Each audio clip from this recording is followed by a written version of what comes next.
मयूराधमोदर कुंज बिहारी जयूराधमोदर कुंज बिहारी जय गोपी जन वल्लभ गिरिवरदारी जय गोपी जन वल्लभ गिरिवरधारी यशोधनन्दन व्रजजनरञ्जन यशोधनन्दन व्रजजनरञ्जन यमुनातीरा वनचारी यमुनातीरा वनचारी जय राधमाधवा कुंज बिहारी जय राधमाधवा कुंज बिहारी हरे कृष्णा कृष्ण कृष्ण हरे हरे हरे राम राम राम हरे हरे हरे कृष्ण कृष्ण कृष्ण हरे हरे हरे राम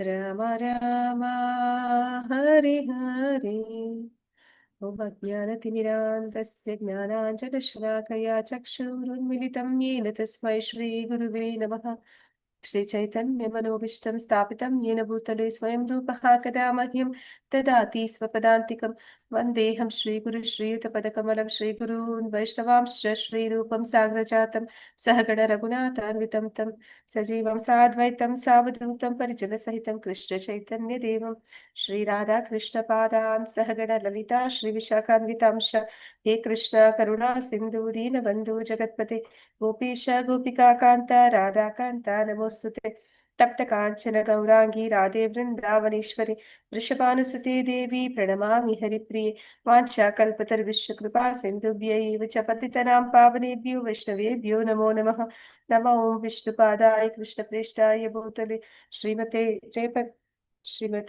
भक्तिवेदांत स्वामिनिति नामिने नमस्ते सरस्वती देवी गौरवाणी प्रचारिणि निर्विशेष शून्यवादि पाश्चात्य देशतारिणि शिव श्री कृष्ण चैतन्य प्रभु नित्यानंद श्री अद्वैत गदाधर श्रीवासादि गौर भक्त वृंद हरे कृष्ण कृष्ण कृष्ण हरे हरे हरे राम राम राम हरे हरे ಹರೇ ಕೃಷ್ಣ ಎಲ್ಲರಿಗೂ ಶ್ರೀ ಶ್ರೀ ರಾಧಾ ಗೋವಿಂದ ಮಂಗಳೂರು ಇಸ್ಕಾನ್ನಿಂದ ನಾಮನಿಷ್ಠ ಪ್ರಭುಗಳು ಆಯೋಜಿಸಿರುವ ಭಕ್ತಿ ಶಾಸ್ತ್ರಿ ತರಗತಿಗೆ ಎಲ್ಲರಿಗೂ ಸ್ವಾಗತ.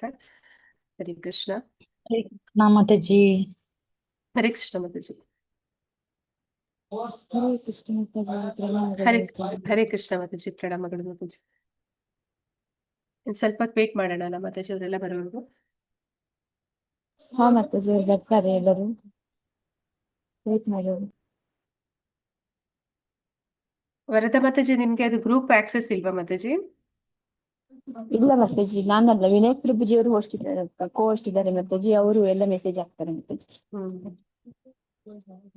ವಿನಯ್ ಪ್ರಭುಜಿ ಅವ್ರು ಹಾಕಿದ್ದಾರೆ, ಈಗ ಹಾಕ್ತಾರೆ.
ಹರೇ ಕೃಷ್ಣ ಮಾತಾಜಿ. ಮತ್ತೆ ನನಗೆ ಕೋರ್ಸ್ ಮಾಡಿ ಮಾತಾಜಿ, ನಂದು ಇದು ಹೋಗ್ಬೇಕು ಮಾತಾಜಿ.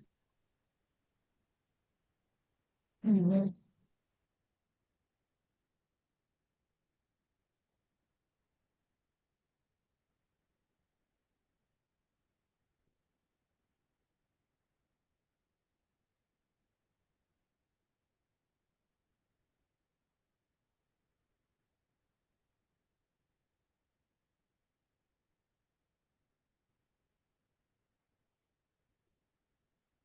ಸ್ಟಾರ್ಟ್ ಮಾಡೋಣ ಮಾತಾಜಿ.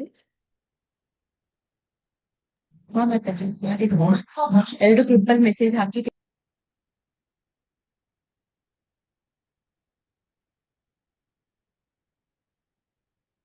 ಮೊದಲನೇ ಪ್ರಶ್ನೆ 13ನೇ ಅಧ್ಯಾಯದ್ದು ಪ್ರಕೃತಿ ಪುರುಷ ಮತ್ತು ಜ್ಞೇಯಂ ಪದಗಳ ಕನ್ನಡ ಅರ್ಥಗಳನ್ನು ನೀಡಿ.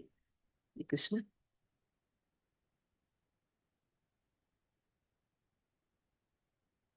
ಯಾರು ಹೇಳ್ತೀರಾ?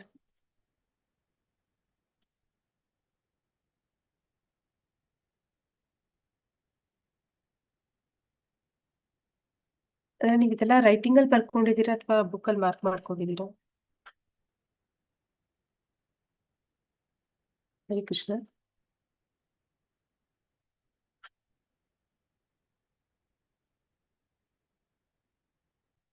ಕೇಳಿಸ್ತಿದ್ಯಾ Mataji?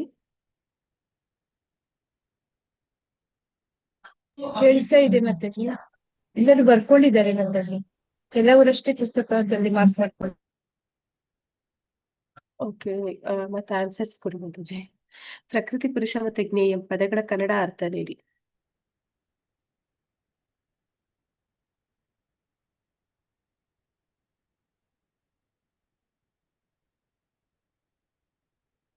Hare Krishna. Easy answer sir. Hare Krishna. Sharada Mataji ಹೇಳ್ತೀರಾ? ಮಾತಾಜಿ ನಾನು ಹೊರಗಡೆ ಇದೀನಿ ಮಾತಾಜಿ, ಸುಮ್ನೆ ಕೇಳ್ತಾ ಇದ್ದೀನಿ. ನಾನು ಫಂಕ್ಷನ್ ಅಲ್ಲಿ ಬಂದಿದ್ದೀನಿ. ಸರಿ ಸರಿ ಆಯ್ತು. ಚೈತನ್ಯ ಮಾತಾಜಿ. ಹರೇ ಕೃಷ್ಣ ಮಾತಾಜಿ. ಮಾತಾಜಿ ಹಾ ಈಗ ಜಾಯ್ನ್ ಆದದ್ದು ಮಾತಾಜಿ. 13th ಚಾಪ್ಟರ್ ಇಂದ ಕ್ವಶನ್ಸ್ ಕೇಳ್ತಾ ಇದ್ದೀವಿ Mataji. 13th chapter first question, ಪ್ರಕೃತಿ ಪುರುಷ ಮತ್ತು ಜ್ಞೇಯಂ ಪದಗಳ ಕನ್ನಡ ಅರ್ಥ ನೀಡಿ. ಓಕೆ ಮಾತಾಜಿ. ಪ್ರಕೃತಿ ಅಂದ್ರೆ ಭೌತಿಕ ಪ್ರಕೃತಿ. ಒಂದ್ ನಿಮಿಷ ಮಾತಾಜಿ, ನಾನು ನೋಡ್ಕೊಂಡು ಹೇಳ್ಬೇಕು ಅಷ್ಟೇ.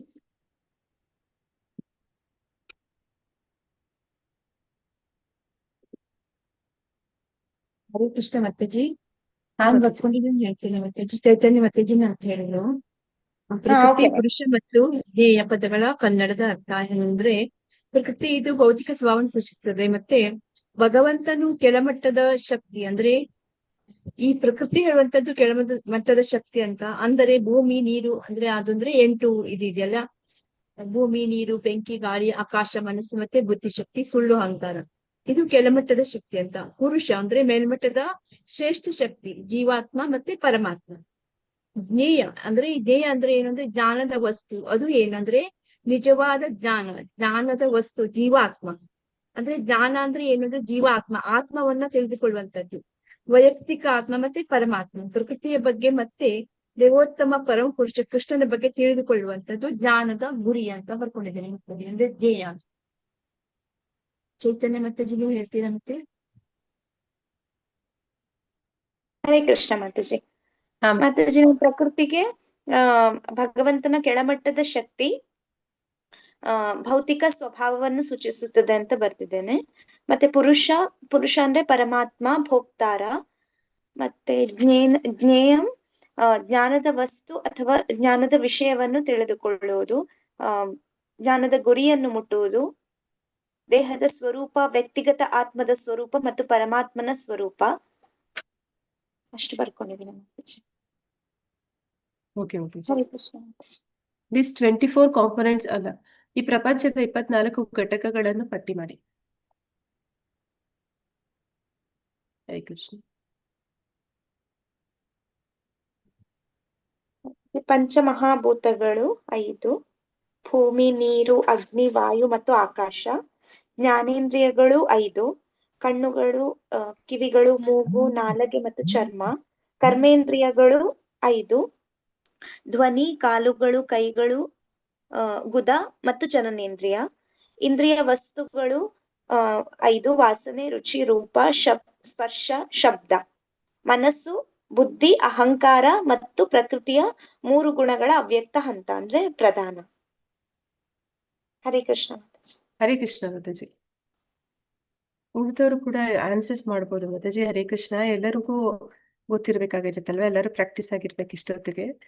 ದಯವಿಟ್ಟು ಆನ್ಸರ್ ಮಾಡೋದಕ್ಕೆ ಟ್ರೈ ಮಾಡಿ, ಇಲ್ಲಾಂದ್ರೆ 1 to 1 ಮಾತಾಜಿ ನಂದಿಬ್ಬರದೇ ಆಗೋಗುತ್ತೆ.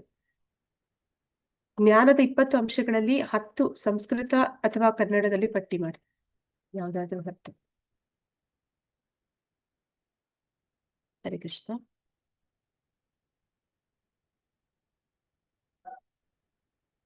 ಮಹಾಬಾಹು ಪ್ರಭುಜಿ ಹೇಳ್ತೀರಾ?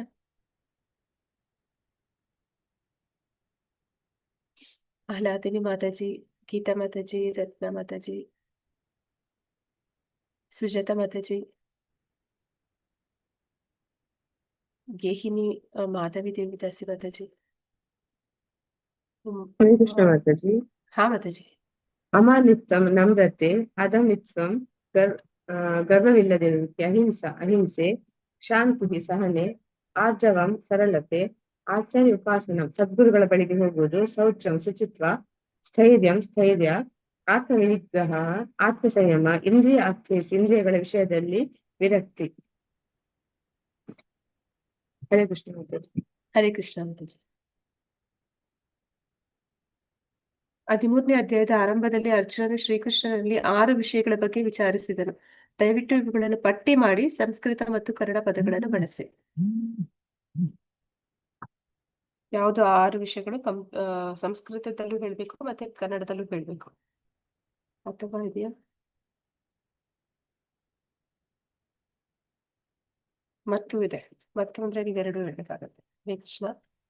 ಯಾವ 6 ವಿಷಯಗಳ ಬಗ್ಗೆ ಕೇಳ್ತಾನೆ? ಹರೇ ಕೃಷ್ಣ ಮಾತಾಜಿ. ಹರೇ ಕೃಷ್ಣ ಗುರೂಜಿ. ಆರು ಯಾವ್ದು ಮಾತಾಡ್ತೀವಿ? 6 ವಿಷಯಗಳು ಅಂದ್ರೆ ಪ್ರಕೃತಿ, ಪುರುಷ, ಕ್ಷೇತ್ರ, ಕ್ಷೇತ್ರಜ್ಞ, ಜ್ಞಾನ ಮತ್ತು ಜ್ಞಾನದ ಗುರಿ ಮಾತಾಜಿ. ಕರೆಕ್ಟಾ ಮಾತಾಜಿ? ಸಂಸ್ಕೃತದಲ್ಲೂ ಹೇಳ್ಬೇಕು ಮಾತಾಜಿ. ಅಲ್ಲಿ ಮತ್ತು ಅಂತ ಕೊಟ್ಟಿದ್ದಾರೆ. ಸಂಸ್ಕೃತ ಮತ್ತು ಕನ್ನಡ ಪದಗಳು ಎರಡನ್ನು ಬಳಸ್ಬೇಕು ನೀವು.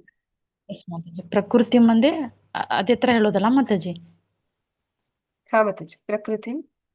ಪ್ರಕೃತಿಯನ್ನು,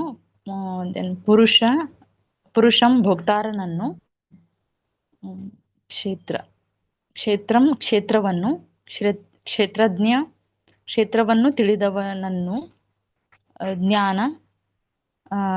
ಜ್ಞಾನವನ್ನು, ಜ್ಞಾನದ ಗುರಿ ಅಂದ್ರೆ ಜ್ಞಾನದ ವಿಷಯವನ್ನು ಅಷ್ಟೇ ಮಾತಾಜಿ. ತಿಳಿದುಕೊಳ್ಳೋದು ಅಂದ್ರೆ ಇದೆ ಬುಕ್ಕದಲ್ಲಿ ಇದೆಯಲ್ಲ ಮಾತಾಜಿ. ಅದೇ ರೀತಿ ನಾವು ಸಂಸ್ಕೃತ ವರ್ಡ್ ಹಾಕಿ ಕನ್ನಡದಲ್ಲಿ ಬರೀಬೇಕಾ ಮಾತಾಜಿ ಇದನ್ನ? ಹಾ ಮಾತಾಜಿ. ಸಂಸ್ಕೃತದಲ್ಲೂ ಅದೇ ಪಟ್ಟಿ ತರ, ಅಂದ್ರೆ ಒಂದು ಕಾಲಮ್ ಹಾಕಿ ಪ್ರಕೃತಿ ಬಗ್ಗೆ ಕೇಳ್ತಾನೆ. ಪ್ರಕೃತಿ, ಪುರುಷಂ, ಕ್ಷೇತ್ರಂ, ಕ್ಷೇತ್ರಜ್ಞ, ಆಮೇಲೆ ಜ್ಞಾನಂ, ಜ್ಞೇಯಂ ಅಂತ ಬರೆದ್ಬಿಟ್ಟು ಅದನ್ನ ಕನ್ನಡ ಅರ್ಥದಲ್ಲಿ ಬರೀಬೇಕು ನೀವು ಪಕ್ಕದಲ್ಲಿ. ಈ 6 ವಿಷಯಗಳ ಬಗ್ಗೆ ಅರ್ಜುನ ಕೇಳ್ತಾನೆ. ಓಕೆ ಮಾತಾಜಿ. ಹರೇ ಕೃಷ್ಣ. ಹರೇ ಕೃಷ್ಣ ಮಾತಾಜಿ. ಅಧ್ಯಾಯ 13, 18ರಿಂದ 12 ಅಧ್ಯಾಯದಲ್ಲಿ ಕೃಷ್ಣ ಉಲ್ಲೇಖಿಸಿರುವ ಜ್ಞಾನದ 4 ಅಂಶಗಳನ್ನು ಪಟ್ಟಿ ಮಾಡಿ. ಜ್ಞಾನದ 4 ಅಂಶಗಳು.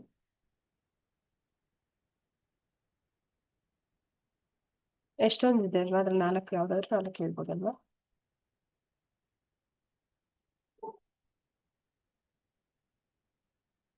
ಹರೇ ಕೃಷ್ಣ.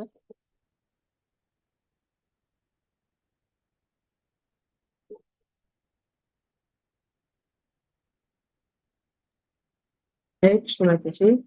ಹಾ ಮಾತಾಜಿ. ನಮ್ರತೆ, ಅಹಿಂಸೆ, ಸಹನೆ ಮತ್ತು ಸದ್ಗುರುಗಳ ಬಳಿಗೆ ಹೋಗುವುದು, ಜ್ಞಾನದ 4 ಅಂಶಗಳು. ಹಾ ಮಾತಾಜಿ. ಯಾವ ಅಂಶವನ್ನು ಜ್ಞಾನದ ಪ್ರಕ್ರಿಯೆಯ ಪ್ರಾರಂಭವೆಂದು ಪರಿಗಣಿಸಲಾಗುತ್ತದೆ? ನಮ್ರತೆ. ಜ್ಞಾನ ಸಿಗಬೇಕಾದರೆ ಒಬ್ಬನ ಅಹಂಕಾರವಿಲ್ಲದೆ ಅತ್ಯಂತ ನಮ್ರತೆಯಿಂದ ಇರಬೇಕು. ತಾನು ಶರೀರವಲ್ಲ ಆತ್ಮ ಎಂದು ತಿಳಿದು ಇತರರಿಂದ ಗೌರವ ಪಡೆಯಲು ತವಕ ಪಡಬಾರದು.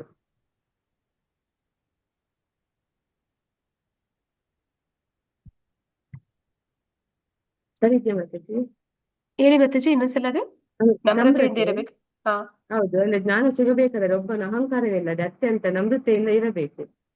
ತಾನು ಶರೀರವಲ್ಲ ಆತ್ಮ ಎಂದು ತಿಳಿದು ಇತರರಿಂದ ಗೌರವ ಪಡೆಯಲು ತವಕ ಪಡಬಾರದು.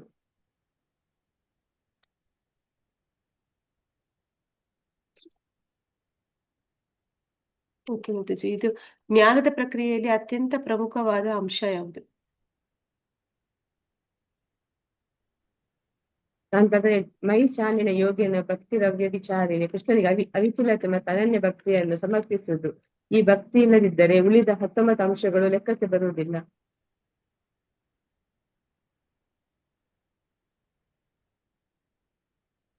ಹರೇ ಕೃಷ್ಣ ಮಾತಾಜಿ. ಹಾ ಮಾತಾಜಿ.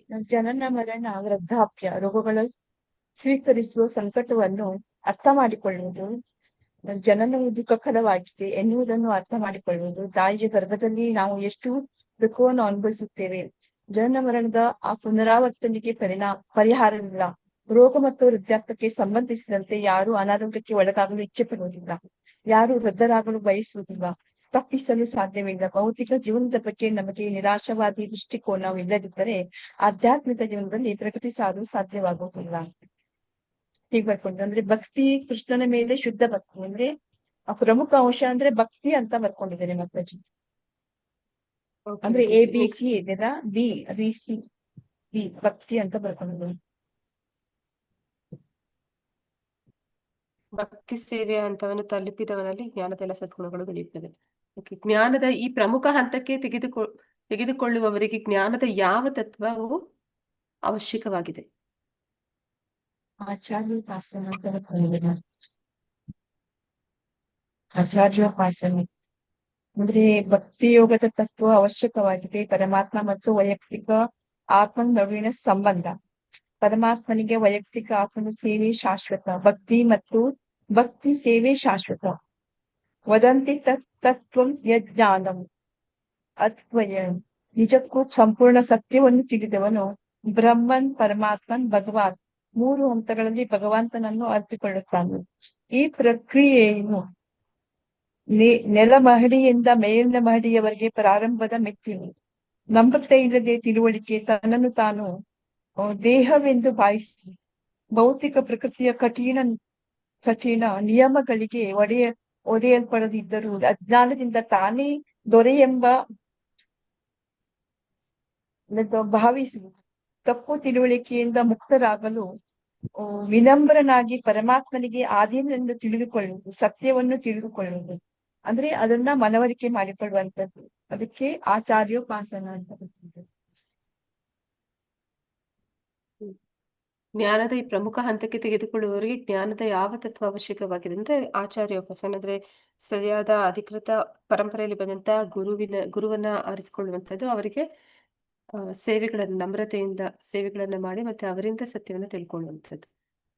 ಅದೇ ಆಗುತ್ತೆ. ಮತ್ತೆ ನೆಕ್ಸ್ಟ್, ನಮ್ರತೆ, ಅಹಿಂಸೆ ಮತ್ತು ಸರಳತೆಯನ್ನು ಜ್ಞಾನದ ಅಂಶಗಳಾಗಿ ವಿಶ್ಲೇಷಿಸಿ. ನಮ್ರತೆ, ಅಹಿಂಸೆ ಮತ್ತೆ ಸರಳತೆ.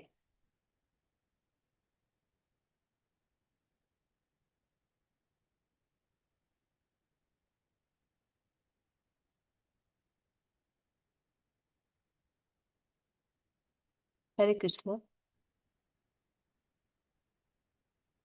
ನಮ್ರತೆ ಅಂದ್ರೆ ಏನು, ಅಹಿಂಸೆ ಅಂದ್ರೆ ಏನು, ಸರಳತೆ ಅಂದ್ರೆ ಏನು?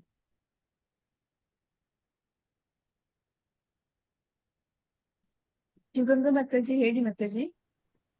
ಹರೇ ಕೃಷ್ಣ ಮಾತಾಜಿ. ನಾನು ಏನ್ ಬರ್ಕೊಂಡಿದ್ದೀನಿ ಅಂದ್ರೆ ನಮ್ರತೆ ಅಂದ್ರೆ ಅಮಾನಿತ್ವ, ಅಹಿಂಸಾ, ಅರ್ಜವಂ ಅಂದ್ರೆ ಸರಳತೆ. ಅಂದ್ರೆ ಇವುಗಳ ನಮ್ರತೆ ಅಂದ್ರೆ ಅಮಾನಿತ್ವಂ ಎಂದರೆ ಗರ್ವ ಇಲ್ಲದಿರುವುದು, ನಮ್ರತೆ ಇಂದಿರುವುದು. ಇದನ್ನು ಜ್ಞಾನದ ಅಂಶವಾಗಿ ವಿಶ್ಲೇಷಣೆ ಮಾಡಿದ್ರೆ ಜ್ಞಾನ ಎಂದರೆ ಮಾಹಿತಿ ಸಂಗ್ರಹವಲ್ಲ, ಅದರ ಸತ್ಯವನ್ನು ಸ್ವೀಕರಿಸುವ ಸಾಮರ್ಥ್ಯ ಹೊಂದಿದೆ. ಅಂದ್ರೆ ಅಹಂಕಾರ ಹೊಂದಿರುವವನು ನನಗೆ ಎಲ್ಲವೂ ಗೊತ್ತು ಎಂದು ಭಾವಿಸಿ ಉಪದೇಶವನ್ನು ತಿರಸ್ಕರಿಸುತ್ತಾನೆ. ನಮ್ರತೆ ಇರುವವರಿಗೆ ಗುರುಗಳಿಂದ ಕಲಿಯಲು ಸಿದ್ಧನಿರುತ್ತಾನೆ. ತನ್ನ ಅಜ್ಞಾನವನ್ನು ಒಪ್ಪಿಕೊಳ್ಳುತ್ತಾನೆ. ವಿನಯವಿಲ್ಲದೆ ಜ್ಞಾನ ಆರಂಭವಾಗುವುದಿಲ್ಲ ಎಂದು ಕೃಷ್ಣ ಹೇಳುತ್ತಾನೆ. ಅಂದ್ರೆ ಹಿಂಸೆ ಅಂದ್ರೆ ದೇಹ, ಮನಸ್ಸು ಅಥವಾ ವಾಕ್ಯದಿಂದ ನೋವು ಕೊಡುವುದು. ಅಹಿಂಸೆ ಎಂದರೆ ಯಾವುದೇ ಜೀವಿಗೆ ಹಾನಿ ಮಾಡದಂತಿರುವುದು. ಜ್ಞಾನದ ಅಂಶವಾಗಿ ವಿಶ್ಲೇಷಣೆ ಅಂದ್ರೆ ನಿಜವಾದ ಜ್ಞಾನ ಎಂದರೆ ಎಲ್ಲಾ ಜೀವಿಗಳಲ್ಲೂ ಒಂದೇ ಆತ್ಮದ ದರ್ಶನ. ಆತ್ಮದ ಏಕತ್ವವನ್ನು ಅರಿತವನು, ಇತರರಿಗೆ ನೋವು ಕೊಡಲಾರದವನು, ಕ್ರೂರತೆ ಮತ್ತೆ ದ್ವೇಷದಿಂದ ದೂರವಿರುವುದು, ಅಹಿಂಸೆಯೇ ಆತ್ಮಜ್ಞಾನದ ಸಹಜ ಫಲ. ಅಂದ್ರೆ ಹಿಂಸೆ ಇರುವುದಿಲ್ಲ, ಅಜ್ಞಾನವಿದೆ. ಅಹಿಂಸೆ ಇರುವಲ್ಲಿ ಹಿಂಸೆ ಇರುವಲ್ಲಿ ಅಜ್ಞಾನವಿರುತ್ತೆ, ಅಹಿಂಸೆ ಇರುವಲ್ಲಿ ಜ್ಞಾನ ಬೆಳೆಯುತ್ತದೆ ಅಂತ. ಅಂದ್ರೆ ಸರಳತೆ ಅಂದ್ರೆ ಒಳಗೆ ಒಂದು ಹೊರಗೆ ಒಂದು ಇಲ್ಲದಿರುವುದು, ಮನಸ್ಸು ಮಾತು ಕರ್ಮ ಮೂರು ಒಂದೇ ಆಗಿರುವ ಸ್ಥಿತಿ. ಜ್ಞಾನದ ಅಂಶವಾಗಿ ವಿಶ್ಲೇಷಣೆ ಅಂದ್ರೆ ಜ್ಞಾನವು ಸತ್ಯದೊಂದಿಗೆ ಸಂಬಂಧಿಸಿದ್ದು. ಕಪಟತೆ ವಂಚನೆ ಇರುವ ಮನಸ್ಸು ಸತ್ಯವನ್ನು ಗ್ರಹಿಸಲಾರದು. ಸರಳತೆ ಇರುವವನು ಸತ್ಯವನ್ನು ಯಥಾರ್ಥವಾಗಿ ನೋಡುತ್ತಾನೆ, ಅಂತವರಿಗೆ ಒಂದು ಆಂತರಿಕ ಶುದ್ಧತೆಯನ್ನು ಹೊಂದಿರುತ್ತಾನೆ. ಈ ಮೂರು ಅಂಶಗಳ ಪರಸ್ಪರ ಸಂಬಂಧ ಅಂದ್ರೆ ಅಂಶ ಅಂದ್ರೆ ನಮ್ರತೆ, ಜ್ಞಾನಾರಂಭ. ಅಹಿಂಸೆ ಅಂದ್ರೆ ಜ್ಞಾನಕ್ಕೆ ಬಾಗಿಲು ತೆರೆಯುತ್ತದೆ ನಮ್ರತೆಗೆ. ಅಹಿಂಸೆ ಅಂದ್ರೆ ಜ್ಞಾನ ವೃದ್ಧಿ ಅಂದ್ರೆ ಜ್ಞಾನ ಪಕ್ವವಾಗುತ್ತದೆ ಎಂಬ ಲಕ್ಷಣ. ಅಂದ್ರೆ ಸರಳತೆ ಅಂದ್ರೆ ಆ ಜ್ಞಾನ ಜ್ಞಾನವನ್ನು ಸ್ಥಿರತೆಗೊಳಿಸುತ್ತದೆ. ಇವೇ ಜ್ಞಾನ ಎಂದು ಕೃಷ್ಣ ಘೋಷಿಸುತ್ತಾನೆ ಅಂತ ಇಷ್ಟು ಬರ್ಕೊಂಡಿದ್ದೆ ಮಾತಾಜಿ.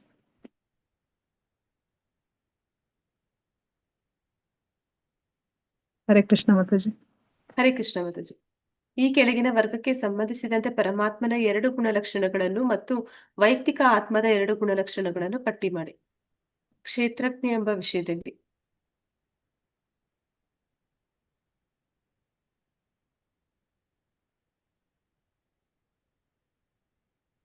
ಆತ್ಮ ಮತ್ತೆ ಪರಮಾತ್ಮನ 2 ಗುಣಲಕ್ಷಣಗಳು. ಅಂದ್ರೆ ಕ್ಷೇತ್ರಜ್ಞ ವಿಷಯದಲ್ಲಿ ಪರಮಾತ್ಮನ 2 ಲಕ್ಷಣಗಳಂದ್ರೆ ಪರಮಾತ್ಮನು ಎಲ್ಲಾ ದೇಹಗಳಲ್ಲಿಯೂ ಇರುವ ಕ್ಷೇತ್ರಜ್ಞ, ಎಲ್ಲಾ ಜೀವಿಗಳ ದೇಹಗಳಲ್ಲಿ ನಡೆಯುವ ಎಲ್ಲಾ ಕರ್ಮಗಳನ್ನು ತಿಳಿದವನು. ಅಂದ್ರೆ ಸಾಕ್ಷಿ ಮತ್ತು ಅಮಾನತ್ನು. ಅವನು ಕೇವಲ ನೋಡುತ್ತಿದ್ದನು ಅಂದ್ರೆ ಸಾಕ್ಷಿ ಮಾತ್ರವಲ್ಲ, ಅಂದ್ರೆ ಕರ್ಮಕ್ಕೆ ಅನುಮತಿ ನೀಡುವ ಪರಮ ನಿಯಂತ್ರಕ ಕೂಡ ಹೌದು. ಅಂದ್ರೆ ವೈಯಕ್ತಿಕ ಆತ್ಮನ 2 ಲಕ್ಷಣಗಳಂದ್ರೆ ಕ್ಷೇತ್ರಜ್ಞತ್ವ ಅಂದ್ರೆ ಸೀಮಿತ ಜ್ಞಾನ.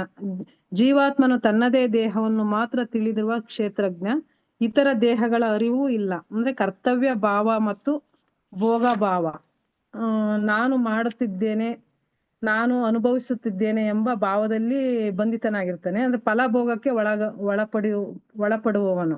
ಅಂದ್ರೆ ಪುರುಷ ವಿಷಯದಲ್ಲಿ ಪರಮಾತ್ಮ ಪುರುಷ ವಿಷಯದಲ್ಲಿ ಅಂದ್ರೆ ಉತ್ತಮ ಪುರುಷ. ಪರಮಾತ್ಮ ಪ್ರಕೃತಿಗೂ ಜೀವಾತ್ಮನಿಗೂ ಮೀರಿರುವ ಶ್ರೇಷ್ಠ ಪುರುಷ. ಸೃಷ್ಟಿ ಸ್ಥಿತಿ ಲಯಗಳಿಗೆ ಕಾರಣ. ಪಾಯಿಂಟ್ 2ನೇದು ಬರ್ಕೊಂಡಿದ್ದೆ. ನಿರ್ಗುಣಗಳಾಗಿದ್ದರೂ ಗುಣಗಳನ್ನು ನಿಯಂತ್ರಿಸುವವನು. ತ್ರಿಗುಣಗಳಿಂದ ಅಲಿಪ್ತ ಅಂದ್ರೆ ಅದರ ತ್ರಿಗುಣಗಳ ಕ್ರಿಯೆಯನ್ನು ತ್ರಿಗುಣಗಳ ಕ್ರಿಯೆಯನ್ನು ನಿಯಂತ್ರಿಸುವ ಶಕ್ತಿ ಹೊಂದಿದ್ದಾನೆ. ಅಂದ್ರೆ ವೈಯಕ್ತಿಕ ಆತ್ಮ ಅಂದ್ರೆ ಪುರುಷನ 2 ಮಾತುಗಳಂದ್ರೆ ಲಕ್ಷಣಗಳು. ಭೋಗ ಪುರುಷ, ಪ್ರಕೃತಿಯ ಗುಣಗಳೊಂದಿಗೆ ಸಂಪರ್ಕ ಹೊಂದಿ ಸುಖ ದುಃಖಗಳನ್ನು ಅನುಭವಿಸುವವನು. ಮತ್ತೆ ಗುಣಬಂಧಿತ ಪುರುಷ ಅಂದ್ರೆ ಸತ್ವ ರಜಸ್ಸು ತಮಸ್ಸು ಗುಣಗಳಿಂದ ಬಂಧಿತನಾಗಿ ಪುನರ್ಜನ್ಮಕ್ಕೆ ಒಳಗಾಗುವವನು. ಅಂದ್ರೆ ಇದು ಒಟ್ಟಾರೆ ಸಾರಾಂಶ ಒಂದು ಪಟ್ಟಿ ಅಂದ್ರೆ ಮಾತಾಜಿ ವಿಷಯ ಅಂದ್ರೆ ಕ್ಷೇತ್ರಜ್ಞ ಪುರುಷ ಗುಣಗಳ ಸಂಬಂಧ ವ್ಯಾಪ್ತಿ. ಪರಮಾತ್ಮ ಅಂದ್ರೆ ಎಲ್ಲಾ ಕ್ಷೇತ್ರಗಳ ಜ್ಞಾತ ಮತ್ತೆ ನಿಯಂತ್ರಕ ಸಾಕ್ಷಿ, ಅಲಿಪ್ತಾನಂತ. ವೈಯಕ್ತಿಕ ಅಂತಂದ್ರೆ ತನ್ನ ದೇಹದ ಜ್ಞಾನ, ಭೋಗಿ, ಬಂಧಿತ ಸೀಮಿತ ಅಂತ ಬರುತ್ತೆ. ಸರಿನಾ ತಪ್ಪ ನೀವ್ ಹೇಳಿದ್ರೆ ನಾವು ತಿದ್ಕೋಬಹುದು ಮಾತಾಜಿ. ಅದು ಒಂದು ಅದಕ್ಕೆ ಆನ್ಸರ್ ಇಲ್ಲ ಅಂತ. ಕ್ಷೇತ್ರಜ್ಞ ಅನ್ನೋ ವಿಷಯದಲ್ಲಿ ಜೀವಾತ್ಮನಿಗೆ ಅಂದ್ರೆ ಒಂದು ಕ್ಷೇತ್ರ, ಅವನು ಯಾವ ದೇಹದಲ್ಲಿದ್ದಾನೆ ಅದರ ಅನುಭವ ಮಾತ್ರ ಗೊತ್ತಾಗುತ್ತೆ. ಪರಮಾತ್ಮ ಕ್ಷೇತ್ರಜ್ಞ ಅಂತ ಹೇಳುವಾಗ ಅವನಿಗೆ ಎಲ್ಲ ದೇಹಗಳಲ್ಲಿ ಆಗುವಂತದ್ದು ಗೊತ್ತಾಗುತ್ತೆ. ಅಲ್ಲಿ ಅವನು 2 ಕಾರ್ಯ ಮಾಡ್ತಾನೆ. ಒಂದು ಹನುಮಂತ, ಉಪದೃಷ್ಟ, ಅನುಮತಿ ಕೊಡುವವನು, ಮತ್ತೆ ಉಪದೃಷ್ಟ ಅಂದ್ರೆ ಎಲ್ಲವನ್ನು ಕೂಡ ವೀಕ್ಷಿಸುವಂತವನು. ಅದು ಪರಮಾತ್ಮನ ವಿಷಯ ಆಗುತ್ತೆ. ಆತ್ಮ ಅಂದ್ರೆ ಅವನು ಒಂದು ದೇಹದಲ್ಲಿದ್ದಾನೆ, ಆದ್ರೆ ಆ ದೇಹದ ಎಲ್ಲ ಚಟುವಟಿಕೆಗಳು ಅವನಿಗೆ ಅನುಭವಗಳು ಅವ್ರಿಗೆ ಆಗ್ತಾ ಇರುತ್ತೆ. ಮತ್ತೆ ಇಲ್ಲಿ ಜ್ಞೇಯ ಎಂಬ ಪರಿಭಾಷೆಯಲ್ಲಿ ಅಂದ್ರೆ ಜ್ಞಾನದ ಗುರಿ ಎನ್ನುವ ಪರಿಭಾಷೆಯಲ್ಲಿ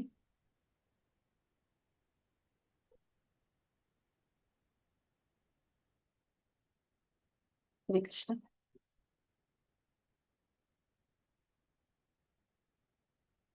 ಇದಕ್ಕೇನ್ ಬರ್ದಿದ್ದೀರಿ? ಎರಡನೇದಕ್ಕೆ ಬಿಗೆ ಮಾತಾಜಿ ಆ ಬಿ ಇದೆಯಲ್ಲ ಮಾತಾಜಿ, ಜ್ಞೇಯಂ ಎಂಬ ಪರಿಭಾಷೆಯಲ್ಲಿ, ಅದ್ರಲ್ಲಿ ಏನ್ ಬರ್ದಿದ್ದೀರಾ? ಬೀನಾ ಆತ್ಮ. ಹಾ ಮಾತಾಜಿ.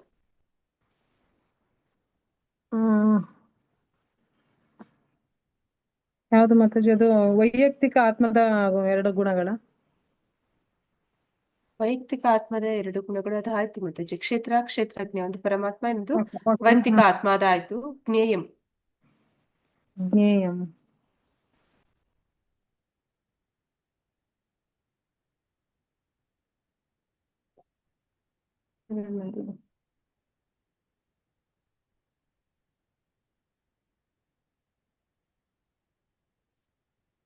ಹರಿ ಕೃಷ್ಣ.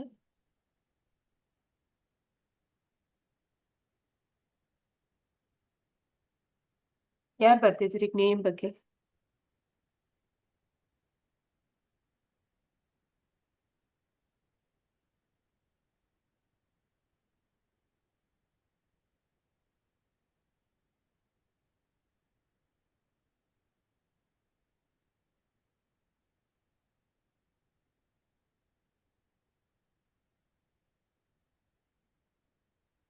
ಹರೇ ಕೃಷ್ಣ ಮಾತಾಜಿ. ಜ್ಞೇಯ ಅಂದ್ರೆ ಪುರುಷ, ಪರಮ ಪುರುಷ, ಸರ್ವಕಾರಣನಾದ ಭಗವಾನ್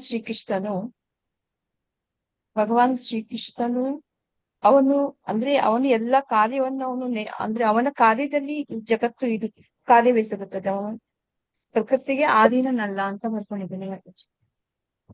ಶ್ರೀಕೃಷ್ಣನು ಜ್ಞೇಯಂ ಅಂತಂದ್ರೆ ಜ್ಞಾನದ ಗುರಿ ನೀವಾಗ್ಲೇ ಹೇಳಿದ್ರಿ, ಆತ್ಮಜ್ಞಾನ, ಪರಮಾತ್ಮ ಜ್ಞಾನ, ಭಗವಂತನ ಜ್ಞಾನ ಅಂತ.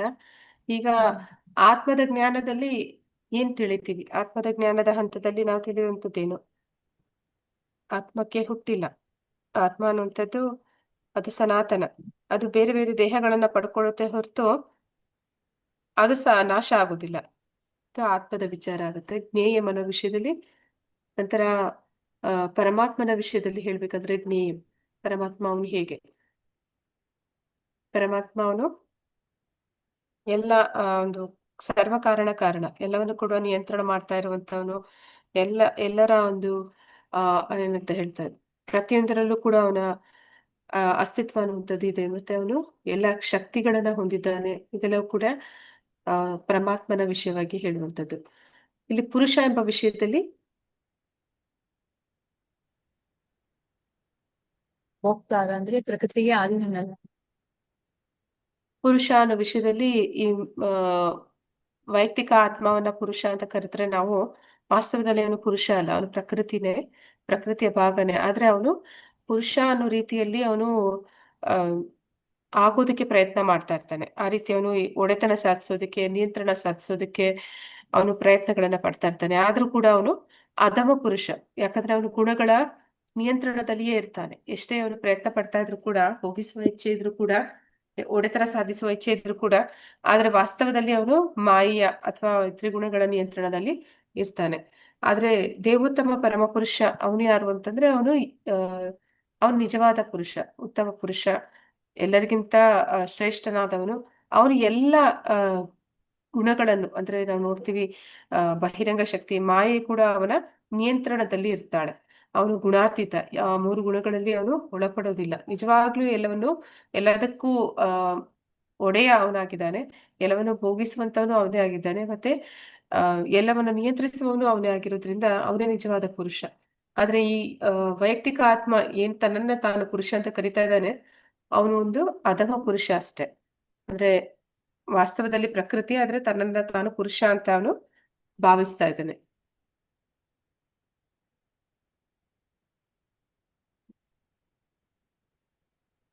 ವಸತಿ ಕ್ವಾರ್ಟರ್ಸ್ನ ಸಾದೃಶ್ಯವನ್ನ ವಿವರಿಸಿ.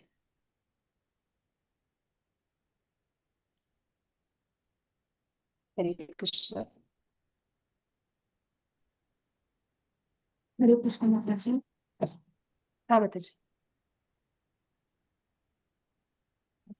ಹೇಳಿ ಮಾತಾಜಿ. ಭೌತಿಕ ಪ್ರಪಂಚವು ಹೋರಾಟದ ಸ್ಥಳವಾಗಿದೆ.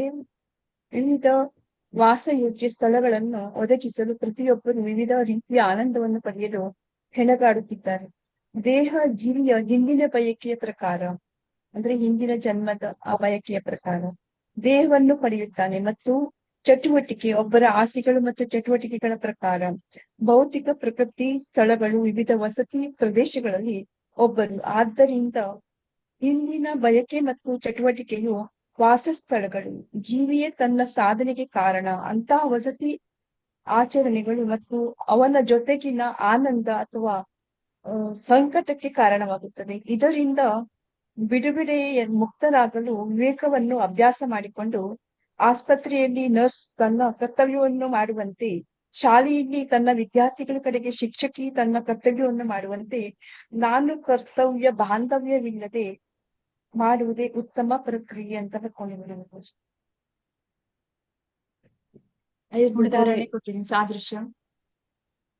ಸಾದೃಶ್ಯ ಅಂದ್ರೆ ಅವ್ರು ಆಲ್ರೆಡಿ ಕೊಟ್ಟಿದ್ದಾರೆ ಮಾತಾಜಿ. ಆಲ್ರೆಡಿ ಅವರು ವಸತಿ ಕ್ವಾರ್ಟರ್ಸ್ ಅನ್ನುವಂಥದ್ದು ಸಾದೃಶ್ಯ. ಅದು ನೀವು ಅದನ್ನ ಎಕ್ಸ್ಪ್ಲೇನ್ ಮಾಡ್ಬೇಕು.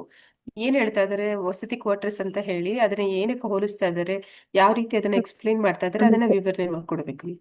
ಮಾತಾಜಿ ನಾನ್ ಬರ್ಕೊಂಡಿದ್ದೀನಿ 7 ಸರಿ ನಾ ಹೇಳ್ತೀರಾ ಅಂದ್ರೆ ಮಾತಾಜಿ ಕ್ವಾರ್ಟರ್ಸ್ ಅಂದ್ರೆ ಮನೆ, ಅಂದ್ರೆ ಮನೆಗೆ ದೇಹ ಅಥವಾ ಕ್ಷೇತ್ರಕ್ಕೂ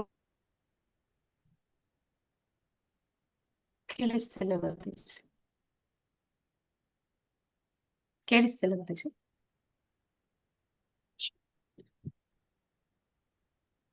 ಹರೇ ಕೃಷ್ಣ.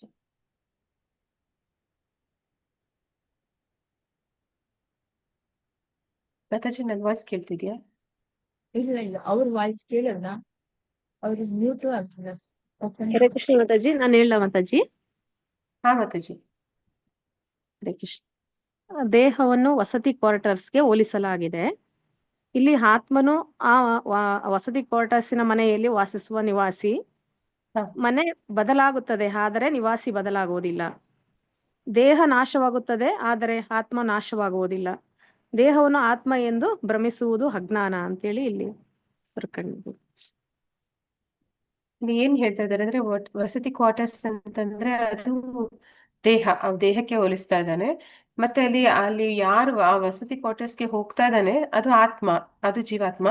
ಆದ್ರೆ ಆ ದೇಹ ವಸತಿ ಕ್ವಾರ್ಟರ್ಸ್ಗಳನ್ನ ಮತ್ತೆ ಮತ್ತೆ ಯಾಕೆ ಚೇಂಜ್ ಮಾಡ್ತಾ ಇದ್ದಾನೆ ಅಂತಂದ್ರೆ ಅವನ ಕರ್ಮ ಮತ್ತೆ ಅವನ ಬಯಕೆಗಳಿಗೆ ಅನುಗುಣವಾಗಿ. ಅಂದ್ರೆ ಈಗ ಒಬ್ಬ ಒಂದು ಮನೆಗೆ ಹೋಗ್ತಾನೆ ಅಂದ್ರೆ ಅವನು ಅದು ಸ್ವಂತ ಮನೆ ಅಲ್ಲ, ಬಾಡಿಗೆ ಮನೆಗೆ ಹೋಗ್ತಾ ಇದ್ದಾನೆ ಅಂತಂದ್ರೆ ಅವನ ಹತ್ರ ಅಲ್ಲಿ ಮನೇನ ಕಾಸು ಕೊಟ್ಟು ದುಡ್ಡು ಕೊಟ್ಟು ಅಲ್ಲಿರೋದಕ್ಕೆ ಅವ್ರಿಗೆ ಅಷ್ಟು ಕೆಪಾಸಿಟಿ ಇರಬೇಕು. ಹಾಗೆ ಅವನು ಅಂತಹ ಕರ್ಮಗಳನ್ನ ಮಾಡಿರ್ಬೇಕು.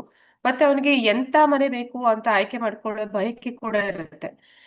ಆ ಬಯಕೆ ಹೇಗಿದೆ ಅದಕ್ಕೆ ತಕ್ಕ ಹಾಗೆ ಅವನ ಹತ್ರ ದುಡ್ಡು ಇರಬೇಕು. ದುಡ್ಡಿದ್ರೆ ಮಾತ್ರನೇ ಅದನ್ನ ಅವನು ಅಲ್ಲಿ ಹೋಗಿ ಇರೋದಕ್ಕೆ, ವಾಸ ಮಾಡೋದಕ್ಕೆ ಸಾಧ್ಯ ಆಗುತ್ತೆ. ಹಾಗೆ ಈ ವಸತಿ ಕ್ವಾರ್ಟರ್ಸ್ ಅವ್ನು ಏನ್ ಹೇಳ್ತಾ ಇದಾರೆ ಅಂದ್ರೆ ಅವರು ನಮ್ಮ ಕರ್ಮಕ್ಕೆ ಅನುಗುಣವಾಗಿ, ನಮ್ಮ ಬಯಕೆಗಳಿಗೆ ಅನುಗುಣವಾಗಿ ನಾವು ಬೇರೆ ಬೇರೆ ದೇಹಗಳನ್ನ ಬದಲಾಯಿಸ್ತಾ ಇದೀವಿ.